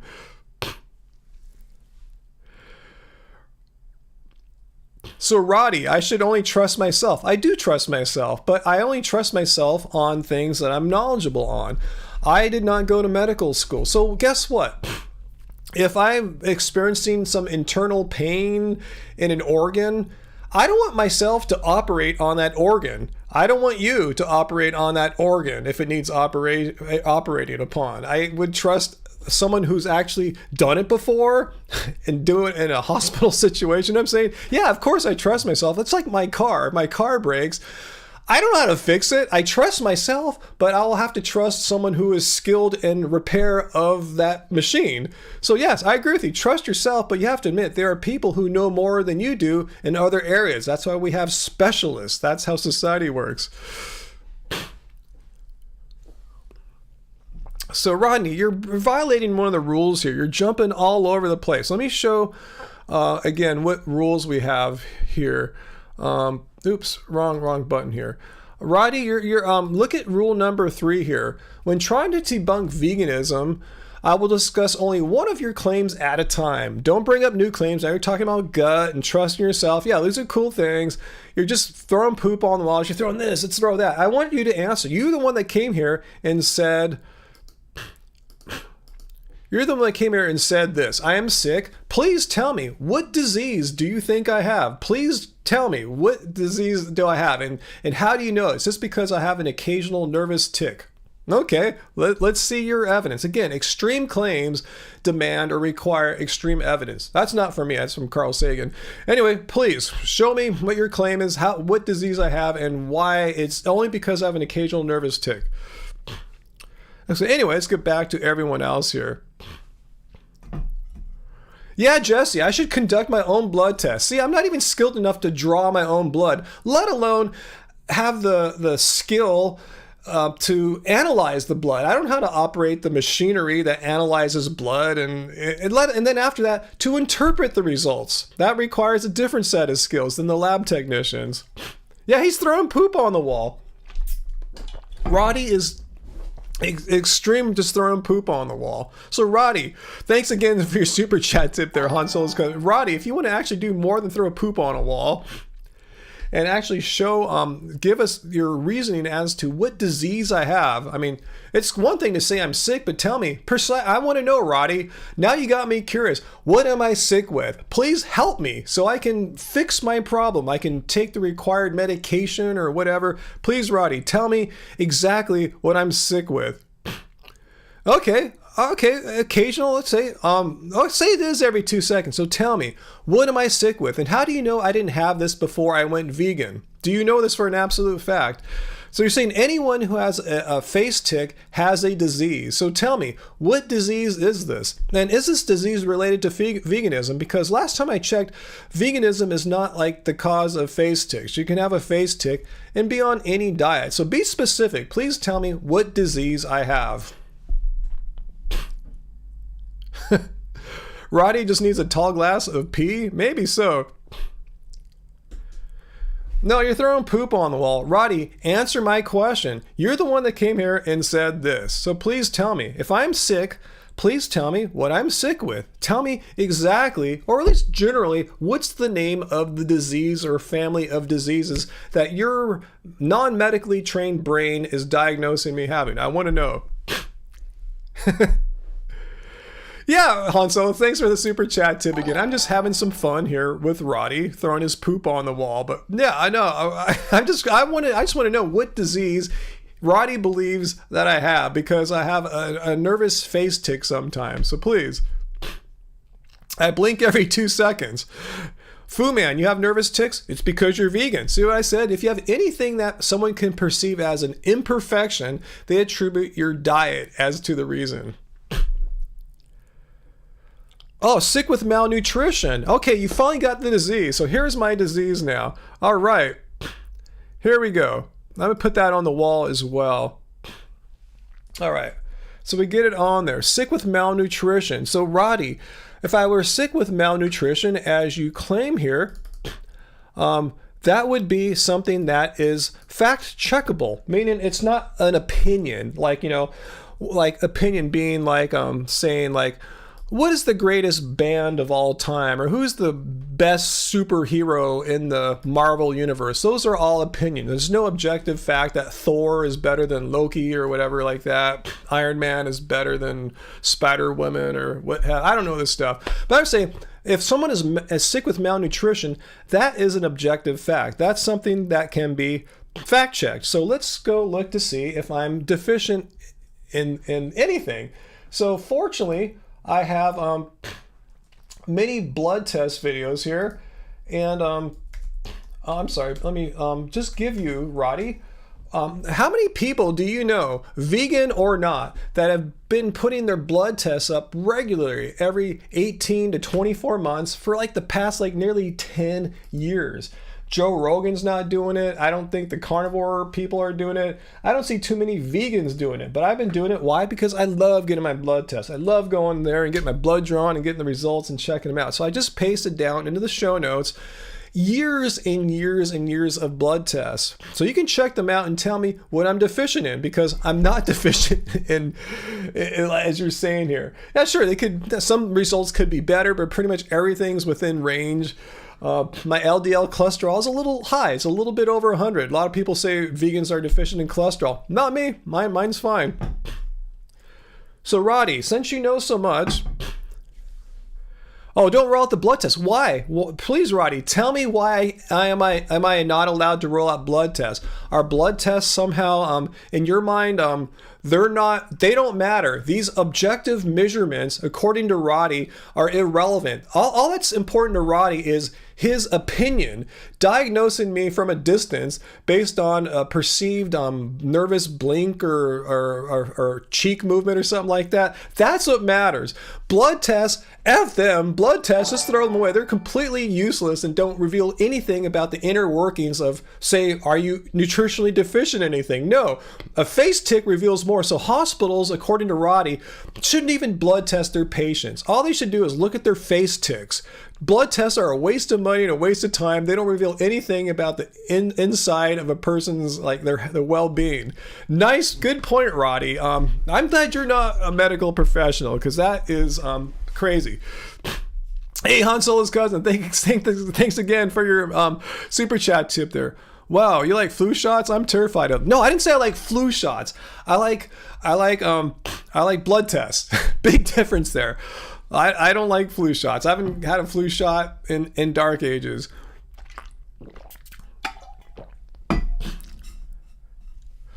Oh, so Roddy knows all about blood tests here. So basically, they're irrelevant. They're completely irrelevant. You know, they don't mean anything. So that thank you, Roddy. And who said that? Where did you get this belief that blood tests are irrelevant? That's what you're saying. They don't prove absorption. Only what's flowing in the blood. Please tell me where you get this opinion that blood tests are irrelevant. That's basically, and that's what you're saying, a long-winded way. You're trying to give an argument as to why blood tests are irrelevant. Here's the thing. It's a catch-22. When a person, I've seen people complain about Dr. Leo Venus, a vegan, put his blood tests up, and his apparently weren't that good. And anti-vegans are having a field day. Look at his blood tests. They're bad. They're not great. But when someone like myself has great blood tests, and all of a sudden blood tests are irrelevant. You see, guys, how you can't win. If you have horrible or not so great blood tests, people will bash your vegan diet as being bad.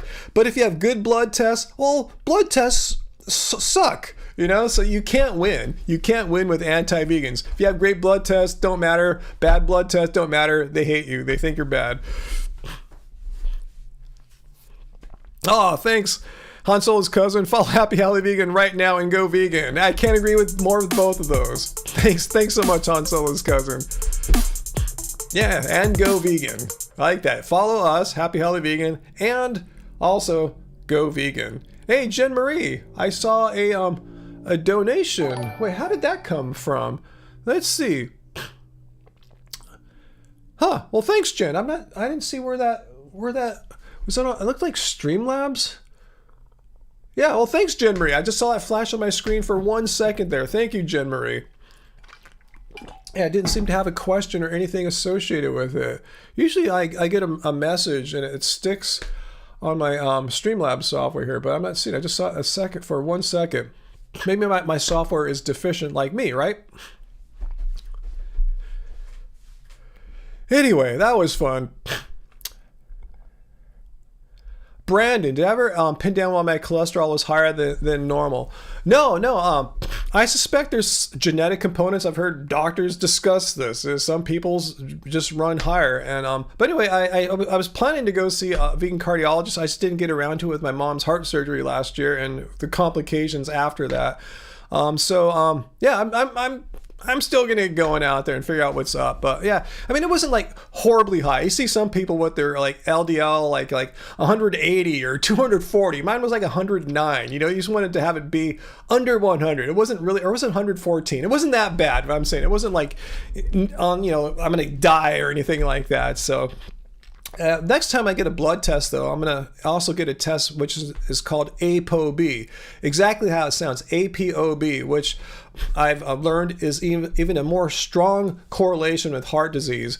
LDL correlates well most of the time, but it's only 80% effective. ApoB is the one that's 100% correlating with like your heart health stuff. So like, putting, whatever happens inside the heart, that's not good. So I'm going to get an ApoB test next time I get my blood checked, which I plan to do in a few months.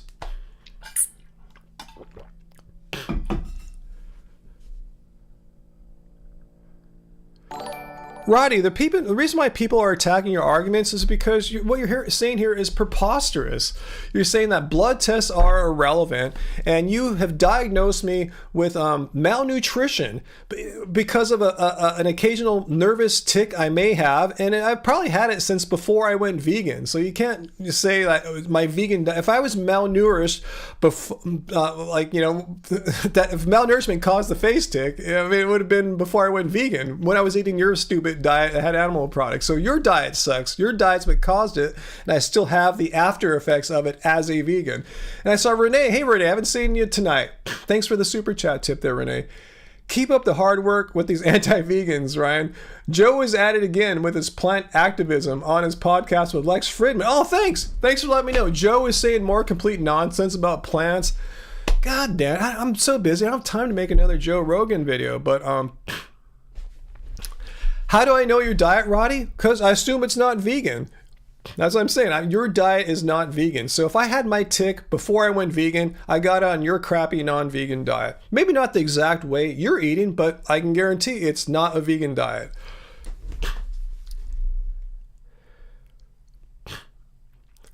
Roddy, you don't get to ask the questions here. How do I assume? Because you're acting like an anti-vegan, Roddy. I'm going to put you in timeout. You're monopolizing all our time like any good troll does. I'm not kicking you off. I just want you to just chill out for a few minutes and let me deal with and answer questions from other people. But we've handled his questions enough here.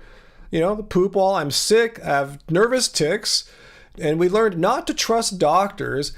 And not to look at blood tests. I should have put that up there. That blood test can't be trusted. And I'm sick with malnutrition. Even though I'm eating a diet that is not known to cause malnutrition, my blood tests indicate non-malnutrition.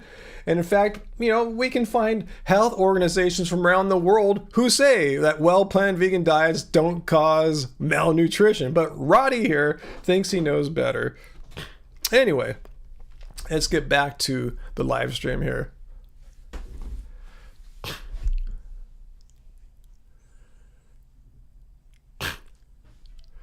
Yeah, me.community.vegan, a great point there. Yeah, did you guys see his comment there that there's no such thing as protein deficiency or malnourishment anymore in the developed world.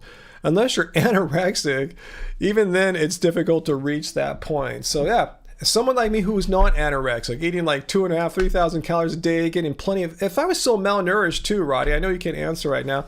How is it that I managed to exercise every day? I weight train pretty much every day. The days I'm not weight training, I'm playing basketball. Or like today, I hill sprinted. So I'm doing pretty good, I think, for a malnourished person.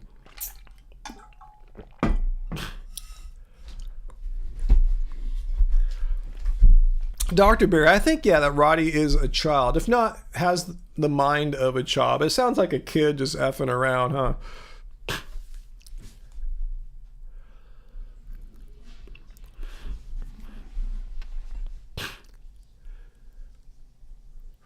Hey, Dusty Dud, I didn't think you were trying to debunk veganism, the Dusty Dud. I answered your question, about this whole thing about protein combining myth. Like I said, as long as you're eating a balanced, non-weird diet, you're not just eating like one food or raw food or something like that. You're not starving yourself, eating like how we do. You're getting all the protein and all the proteins and amino acids your body needs.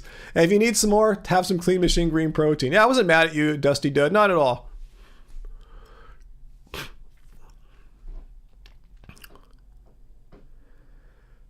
Yeah, Dr. Bear speaks how most vegans' experiences are. She says, I get enough protein every day without even really trying. I sometimes track my nutrition in Chronometer, and I never missed the protein marks for the day.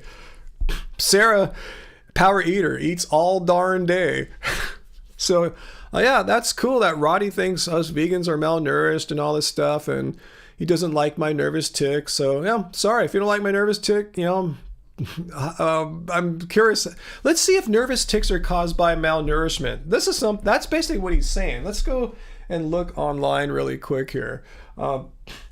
Nervous tick caused by malnutrition. Let's do malnutrition.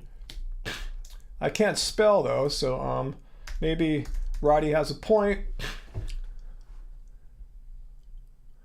Okay, vitamin. Oh, this is Livestrong. That's not a really good source of anyone can write a Livestrong article basically. Let's see. But I'll look at it just for the hell of it. Just know this is not like going to like the Cleveland Clinic like I did earlier. Let's see. Now I got my B vitamins. My vitamin B12 is probably higher than Roddy's. So anyway. Even if a non-reliable source like that doesn't seem to back up Roddy too much. Shehanolulu, has my blood pressure improved or stayed the same? My blood pressure is always really good. I think it's usually like 114. I forgot what it is, like 114/70 or something like that. Let me see. I remember I took a photo when I was at my mom's. She has a blood pressure machine. Let me see if I can find it. Let me try my best. I think it was around the holidays. So let me scroll back really quickly and see if I could tell you my last blood pressure reading. Let's see. Oh yeah, here it is. 111. You have to turn your head sideways, but it's 111/70. My phone keeps flipping it over. I'm sorry, but yeah, 111/70 was my last blood pressure reading there. 111/70. So yeah, from what I know, that's like fine, healthy blood pressure, right? Oh, Pooh, you stepped on a cat turd on the stairs? Oh man, sorry to hear that.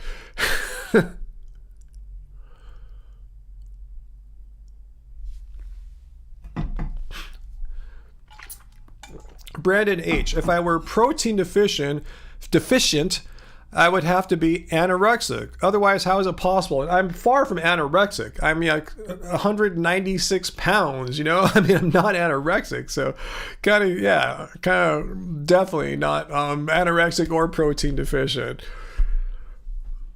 Yeah, colon cancer deficient. That sounds more like it, huh? G-Light, that's a good blood pressure. Yeah, I'm always told I have good blood pressures. I don't really study blood pressure, but every time I get a blood pressure test, I say, yeah, your blood pressure is really good. Most people that come in their 50s don't have such healthy blood pressures. But again, I'm supposed to be malnourished according to this Roddy guy, right? Is that his name?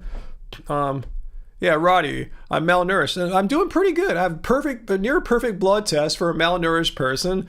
I have great blood pressure for a malnourished person. For someone who's malnourished, I'm able to exercise every day, getting stronger, and did hill sprints today. I'm doing pretty good for a malnourished guy. I'd like to see how I'd perform if I were not malnourished. Gee, I'd be like Superman, just leaping in the air and flying and just going nuts, right? I mean,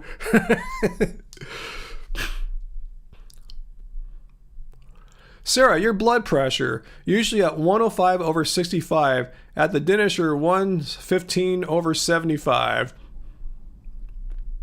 Oh, Shahanolulu, you appreciate that I've shared the blood pressure info. Awesome. I'm glad I found it. I just had a memory of being at my mom's sometime a little bit before Christmas. So it helped me dial in where to search in my photos. All right, it's getting pretty late here. I've been on 2 hours and 13 minutes, so I'm glad we sent Roddy away so I could answer some of your guys' questions. So let's see what we got here. G-Light, at age 54 and a half, almost 55 here, like I said, I'm probably in the top 10% of men in my age group. Yeah, I don't think that's a preposterous hypothesis, right? Considering 2/3 of men my age are either overweight or obese, and the majority of them are also on medication. So yeah, I'm probably in the top 10%, probably. Not saying I'm bitching or I'm amazing. I'm just saying, yeah, I mean, if 2/3 of people my age are obese or overweight, I'm already way ahead in that game.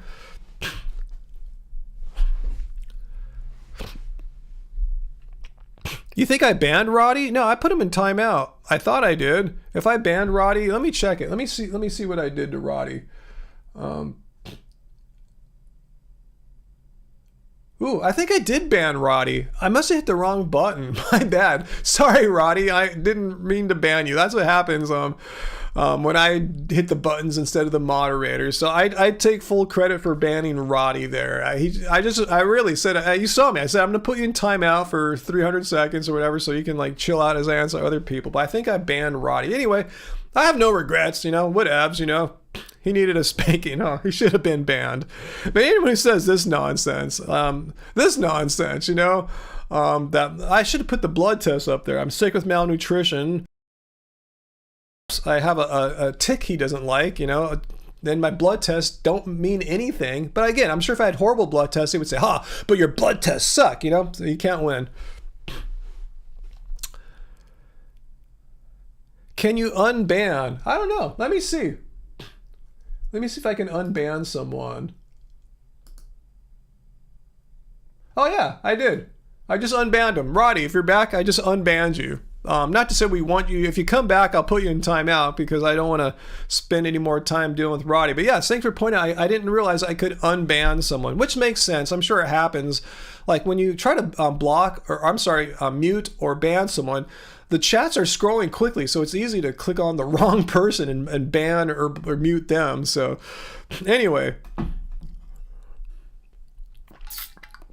Roddy, you're back. I guess you can come back in the future and throw some more poop on our walls.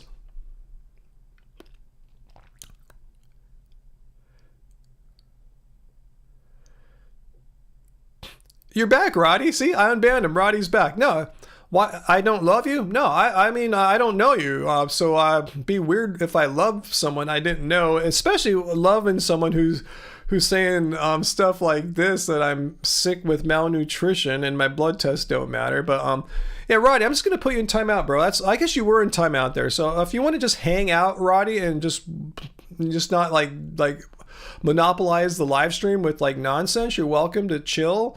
Totally cool. But I've spent a lot of time with you, and I'm gonna be going really soon. I want to make sure all our regular viewers get a chance to answer or get their questions answered. But yeah, I want to remind you guys who weren't here at the beginning, next week we're launching a new live stream, but it won't be one with me talking in the camera like this. It's going to be a 24/7, like a television kind of live stream of our past videos of adventuring through California. I think I'm just going to call it California Vegan Adventures. So we'll make a community tab post about that before we launch it next week. We want to make sure because we have like literally hundreds and hundreds of videos over the years of us traveling through California, and they're just kind of like buried on YouTube. So we thought we'd just make a 24/7 live stream where you can just like kick back, binge watch for an hour if you want, or 2 hours. I mean, by the time we're done, it'll probably be more than 24 hours of content because we have so much content. So anyway, I'm just letting you guys know, be on the lookout for a new like live stream thing coming from us that's going to be on our channel forever. And we'll still have this live stream too. So on Fridays will be 2 live streams, this one and the 24/7. But anyway, just letting you know, but yeah, we have something new coming up. Let's see. So anyway, any questions before I go, guys? Any questions about California Vegan Adventures? Do you like that name? Should we change it to West Coast Vegan Adventures? Or should we call it California Plant-Based Adventures? Because, it's those trips that we've taken all around, be it to like Disneyland or to like, San Francisco or San Diego or Palm Springs or wherever. All these mini trips we've taken. And yeah, just us showing how cool California, even we're going to put the Las Vegas trips on there too. Las Vegas is close enough to California. But anyway, what do you think? Should we change the name?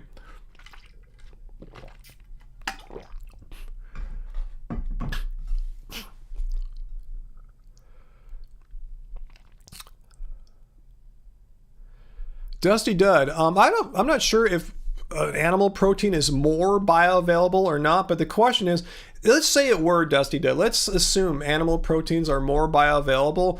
Like, it doesn't mean vegan proteins are not bioavailable. It's not like a contest. It's not like a race. You know what I'm saying? Like a race, like a sprint or something like that. The bottom line is, are vegans getting sufficient protein absorption from their diets? And the answer to that question is not this. The answer to that question is yes.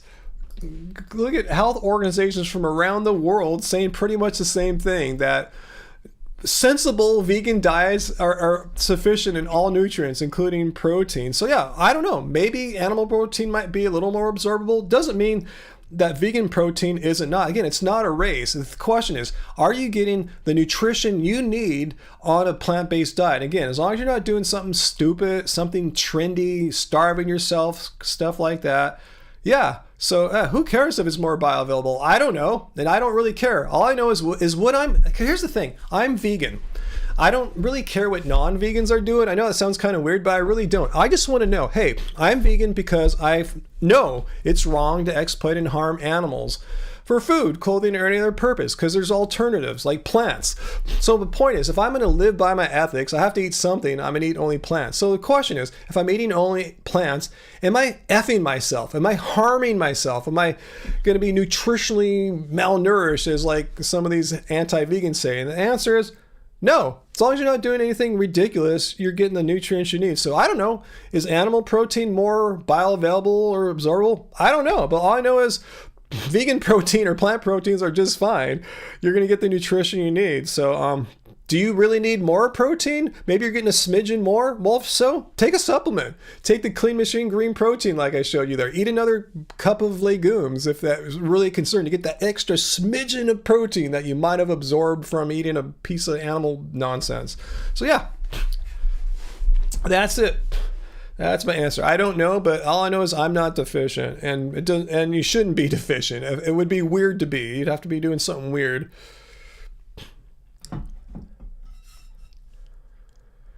Let's see. G-Life thinks maybe West Coast vegan adventures. I was thinking about that because we aren't only in Cali, but like most everything's in California except for the Las Vegas and the Maui trip. So anyway.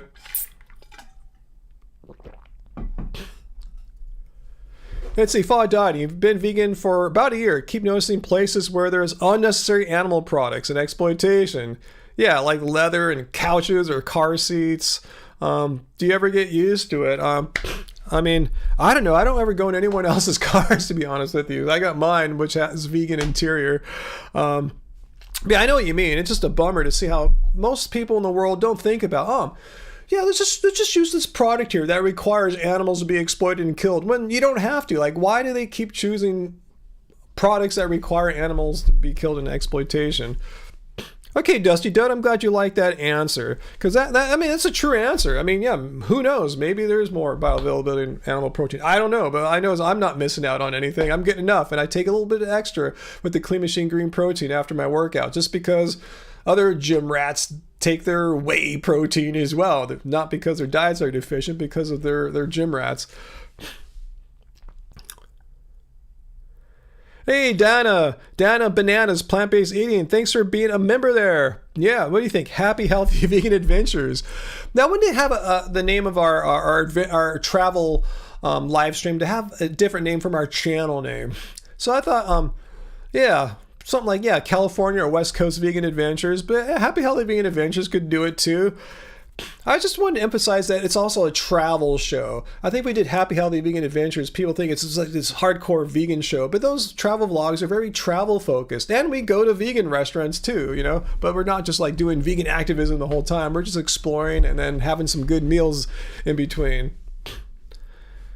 And all protein comes from plants. Yeah, plants produce all the proteins that I'm eating, and I'm getting my blood tested and everything's cool.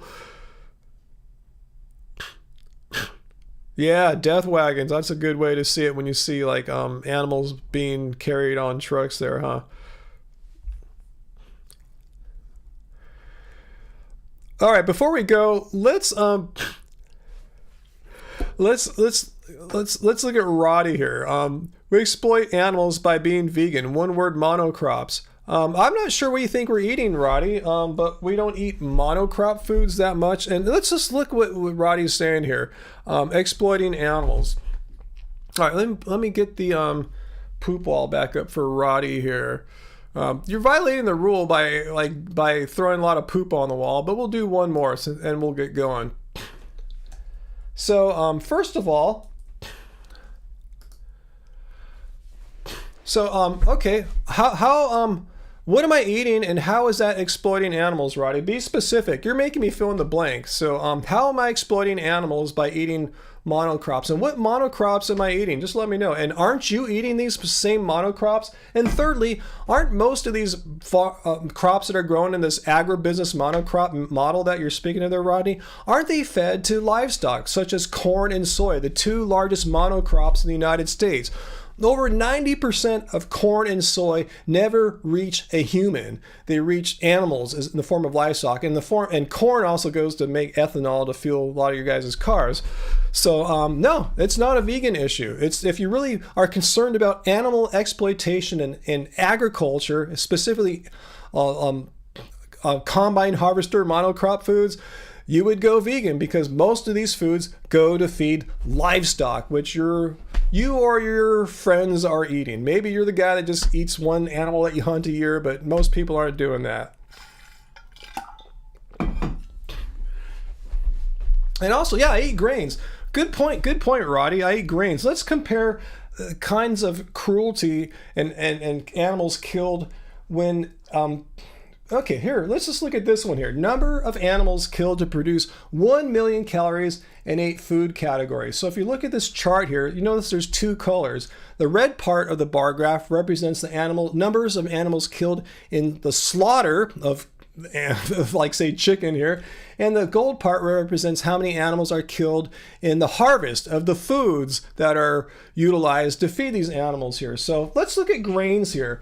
If you look at grains, to produce 1 million calories of grains, well, 0 animals are slaughtered, obviously, because you don't slaughter grain, and approximately 1.65 animals are killed to make us 1 million calories of grains. 1.65 animals, but chickens here, well, let's look at here. 237 chickens are killed in slaughter, and also to produce their feed, 13 and a half extra animals are slaughtered. So yeah, let's look at grains here. They're the lowest item here on this graph, Roddy.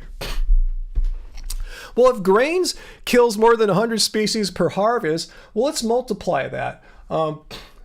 1.65 animals are killed in grain harvest, so we have to multiply that by like 10 times if you want to compare it to chicken. So whatever number you got there for grains, multiply it by 11 or so for chicken, and multiply it by about like 8 or 9 or so for eggs. And if you look at beef, you got to multiply it by almost 30 times that amount. So yeah, some animals are harmed in the production of grains, but there's way more animals that are harmed in the production of producing the same amount of calories for chicken, eggs, beef, and pork. So your argument, if you really truly cared, Roddy, if you were truly an activist for like combine harvester animal harm, if that is your true calling and passion in life, by looking at the data here, you have no choice other than to abandon animal products and eat the foods that are on the bottom 3 categories on the graph: vegetables, fruits, and grains. And yeah, sure, some animals do get harmed in the production of these foods, but then the definition of vegan doesn't say that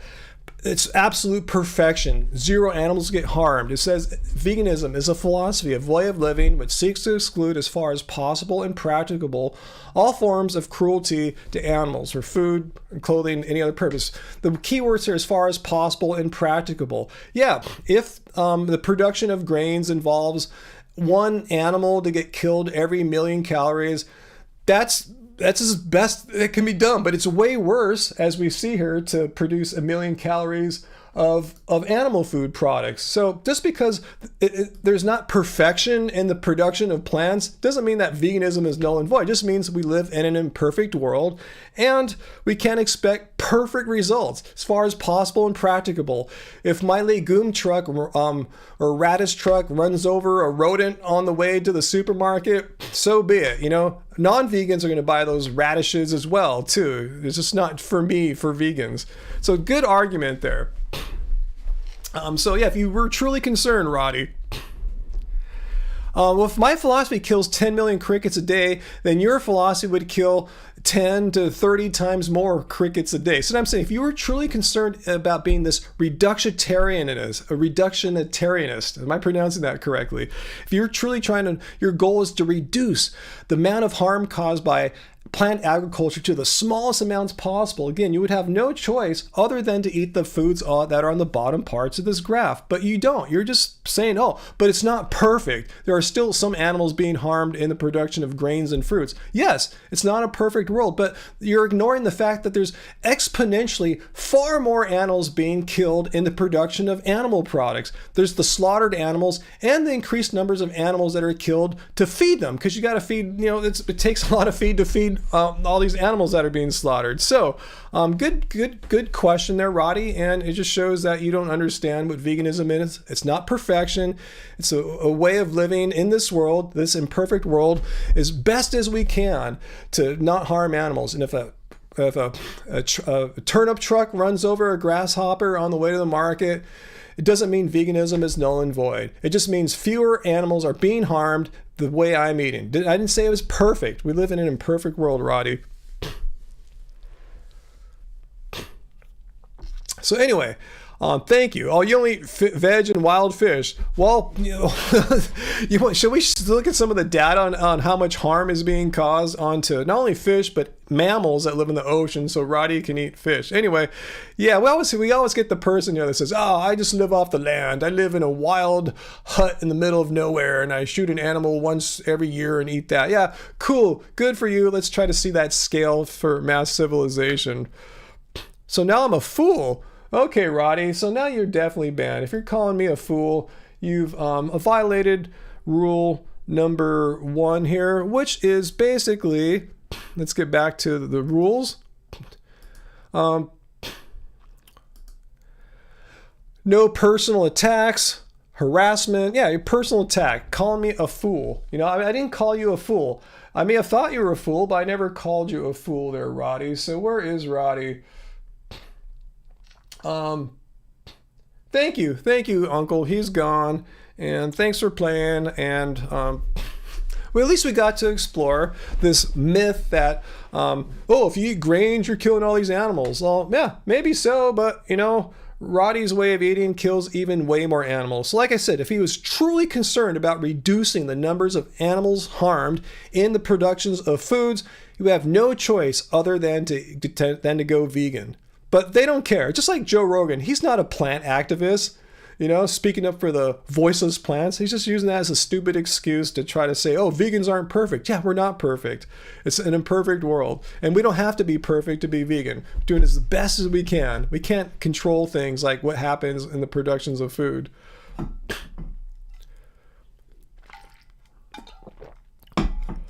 Yeah, the poop ball is working just fine tonight, Falmar Music. Yeah.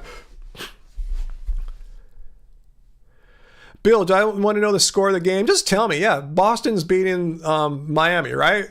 Right? Am I right? I mean, if not, they're going to win the next game. But yeah, Boston, I bet, is kicking Miami's butt. Let me know if I'm right or wrong there.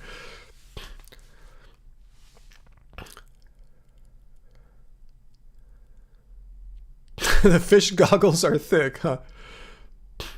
Yeah, Fulmar Music. Yeah, high percentage. Yeah, roughly 80% of agricultural land is used for livestock, for the feed for livestock, and to let cows roam on land. The Heat won. The Heat won. Wow, Bill. So what is that going to be a game 7 now? Is that right? Yeah, it's 3-3. Is that right? Wow, cool. That's cool. Wear them out. The Warriors are home resting, getting some practice in, and whoever the Warriors player, they're going to be tired and injured too if they play Miami. But salmon though, huh, Sarah? Game 7 on Sunday. Okay, cool. I just figured Boston's probably going to win. If they don't do it tonight, they'll win the next game. Was this game tonight probably in Miami? That's probably what happened. They probably got a home court boost or something like that. Yeah, the poop ball wasn't working a few episodes ago, Full Mart Music, and I fixed it. I even checked it before tonight's live stream. Voiceless plants, huh? Yeah, that's what Joe Rogan is. He's a voice for the voiceless plants, and that Roddy guy was a voice for the voiceless combine harvester animals. Dusty Dud, what eat lab-grown meat? No, I have no desire to eat real meat. Yeah, like a Beyond Burger or something like that, it's not real meat. It's made out of plants, and that's cool. I'll eat that once in a blue moon, but I don't want to eat real meat. Hell no. You know, even if it's made in a non-exploitative manner, I find meat gross. I've mentioned this many times. When I smell or see meat, I don't consider it to be an object that I should consume and put into my body. To me, it's repulsive. It's gross. It's in the same category, in my mind at least, as poop. You know, and poop is something that I do not consider something as a candidate for entering my mouth or anything like that. And that's how meat is too. So no, I have no desire to eat poop or meat. But if you want to, totally cool. I'm not mocking. I'm just saying how Ryan reacts to my thoughts about lab-grown meat. How if I would eat it or not. But yeah, if you want to eat it, totally cool. I'm not going to mock you. You could totally do it. But for me, it's gross. Just any meat is gross. Yeah, blood vessels and crap like that, Muthu lion, yeah, totally. Yeah, but give it to other people. Give it to people who don't want to go vegan, starving people, zoos, whatever. You know, it's just not going into my mouth. Yeah, a lot of people like Sarah aren't even too keen, like Ganji. She doesn't like Beyond Burgers too much either because they seem too real. The taste, texture, and all that stuff, the smell. Dusty did gotcha? Why is that? What do you mean gotcha? That I look at lab-grown meat being like poop? Please tell me how you did a gotcha on me there. I don't see any inconsistency there. Like I said, it's fine. If other vegans want to eat it, I'm not going to make a video calling them out, saying they're wrong or bad people. It's a judgment call. I find it gross. Just like I find garlic gross. You know? It has nothing to do with being vegan. It's just I find it gross. I find poop gross, you know? Oh, my point. Oh, okay. You like my point, Dusty. Okay, cool. Ground meat happens on asphalt. Well, you got it. Okay, I get it. All right. I'm just saying. All right, cool. But yeah, if you want to eat it, Dusty Dud, totally cool. You know, your judgment call. I think it's going to be a judgment call for any vegans or plant-based eaters if they want to eat it. I'm personally not going to eat it, you know, but if someone else wants to, totally fine. Yeah, Bill has no desire. Yeah, it's just a subjective, personal judgment call there. Let's see. Any other questions before I get going? Oh, is Brian Kroc here? Did I miss him? Hey, Brian Kroc. Does anyone else think that a carnivore diet sounds really boring? What, just eating meat all day? And they think our diet sounds boring. At least we have like thousands of plants to call upon on our diet. But yeah, just eating meat, didn't sound that great. And all the cruelty involved in that as well too. But imagine saying, yeah, all you can eat for the rest of your life is meat. Like, okay, all right. I'm starting to smell Angie's minestrone. The smell is getting strong.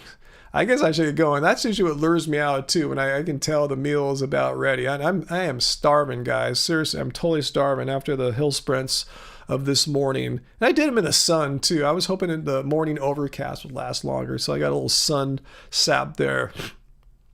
Bodie and Jojo are doing good. Uncle, thanks for asking. They are rocking it. Good night, Roddy, if you're still watching. Poor Roddy. But he was asking for it. He was totally asking to get banned. Bart K did a video. I mean, someone told me that before. Whatever. I don't know why people give a shit about what I say in the live streams. You know, I'm just a small vegan YouTuber here, and I'm a philosopher. What is Bart, like a biochemist or some scientific crap like that? Hey, I'm a philosopher. You know, and again, I don't make nutritional proclamations. I show the positions of others such as like if you're watching Bart, I just show the positions of other organizations, not individual rogue individuals, but the positions of organizations of health professionals who have memberships in the hundreds, if not thousands, in some of these instances here, and just seeing what their positions are after having analyzed and concluded, after analyzed the relevant research in these areas of diet and nutrition, things that I have not studied. I'm a philosopher by training, and the opinions of people who know much more than I do, and whose reputations are at stake, and of those of their organizations are at stake, conclude that eating a vegan plant-based diet is fine. That's as far as I get into science. Again, I'm not saying this. I'm just showing what others who are more credible and more scientific than I am have concluded on the matter. Not rogue individuals. I don't show what one doctor said. I show what groups say. So if he has a problem with them, he can take the issue up with them. I'm just showing, I'm the messenger. But yeah, I'm a philosopher. That's why I don't pretend to have this great scientific mind or scientific training that I just simply don't have. I have some scientific training, obviously, but I'm not trained. I didn't get a degree in a scientific field. So that's cool. It's an appeal to authority. I know it's not appeal to authority if you're showing what an organization says. That's all I'm saying. Yeah, they're more of an authority than he is, and more authority than I am. I'm not saying, because it's not like this. Here's an appeal to authority. This is right because these people are really important or something like that. It must be true. And I'm saying this is their opinion after having analyzed the relevant research in the field. This is the opinion statement. These are the opinion statements that these groups have made. How is that an appeal to authority? That is a statement of objective fact, that those are the opinions of these organizations. It's not an appeal to authority. I'm stating a true fact about the universe, Bart. If you're watching, this is a true fact about the universe, that these organizations have reviewed, analyzed the relevant scientific studies in these areas and have come to these positions. And I'm sharing that with people. So it's not an appeal to authority. I'm stating a fact about reality. Not the truth of their statements, but that they have made these statements. Do you understand these distinctions if you're watching Bart? I know it might be hard because you're not trained in philosophy, but it's a distinction here that's really important. I'm not saying these are objective facts about reality as far as the truth of their statements, but that it's true that they made these statements. Anyway, they are funded by plants. Really? Who is this big plant industry that's funding all these organizations here? And even if they were, does that mean they can't still objectively analyze the research and come up with a position statement that is fundamentally accurate with the scientific understanding? Anyway, that's cool. He's entitled to his opinions. I'd rather believe the positions of organizations made up of many individuals rather than just like some rogue guy or gal, whatever, or two rogue people uniting together in a Facebook group or something like that, Lobbied by Big Kale, huh? That, the broccoli industry, with its evil money, the deep pockets of the radish business, like what the hell? Anyway, Bill, you cannot fix your own car. Therefore, you have to appeal to an authority, someone who knows more than you do, someone who has been trained in the art and science of car repair. Appeal to authority. Yeah, exactly. He might think he knows everything, but I don't think he knows much about philosophy. From what I've heard him try to discuss philosophy with Avi and Ask Yourself, and doesn't really seem to grasp just basic concepts. But I'm sure he knows a lot about his chemistry and stuff like that. Good for him. Awesome. Good for you, Bart. Yeah, I gotta watch out for that big broccoli. I can't believe he made a whole video about me. Like, geez, again, I've never came off and put myself out here as some kind of a voice of science on vegan YouTube. I'm not I'm a freaking music producer. I'm a vegan content creator. It's like I'm not a scientist, but I know how to read position statements from people and read them aloud. Yeah, start a tempeh lobby. Yeah, Big Radish. That is a good band name. I have to remember that one, Yannicki, huh? Yeah, the evil plant industry corrupting science, huh? Like the meat and dairy and egg industries never do that, huh? All right, guys, I gotta go. I smell that minestrone and I'm losing my mind. I'm seriously like gonna lose it here. I gotta eat. Gotta eat some evil plants funded by the evil plant industry. So hey guys, yeah, thanks for watching. Make sure we'll post a community tab post on our YouTube page before we launch that new 24/7 live stream next week of West Coast or California vegan adventures. All the, like, you know, we're gonna start with maybe 20, 30, 40 of our videos traveling through the West Coast, California. We're going to eventually put all like 100 or 200 of our travel videos in there. So you have this long, continuous loop. You could binge watch, do whatever, you know, check it out when at your leisure. I'm sure a lot of you guys only discovered our channel after, like, you know, like we made most of these videos, so a lot of these will be brand new to you guys. So we'll let you know when that comes up. So yeah, stay tuned for that. So we'll make a community tab post so you'll know what's going on. You won't be confused what kind of live stream it is. And when we launch it, we'll let you know when it'll be, and we'll be there. We'll be there in the chat, chatting with you for a little bit too, like a premiere, like kind of like a live stream, but you won't see our faces like this.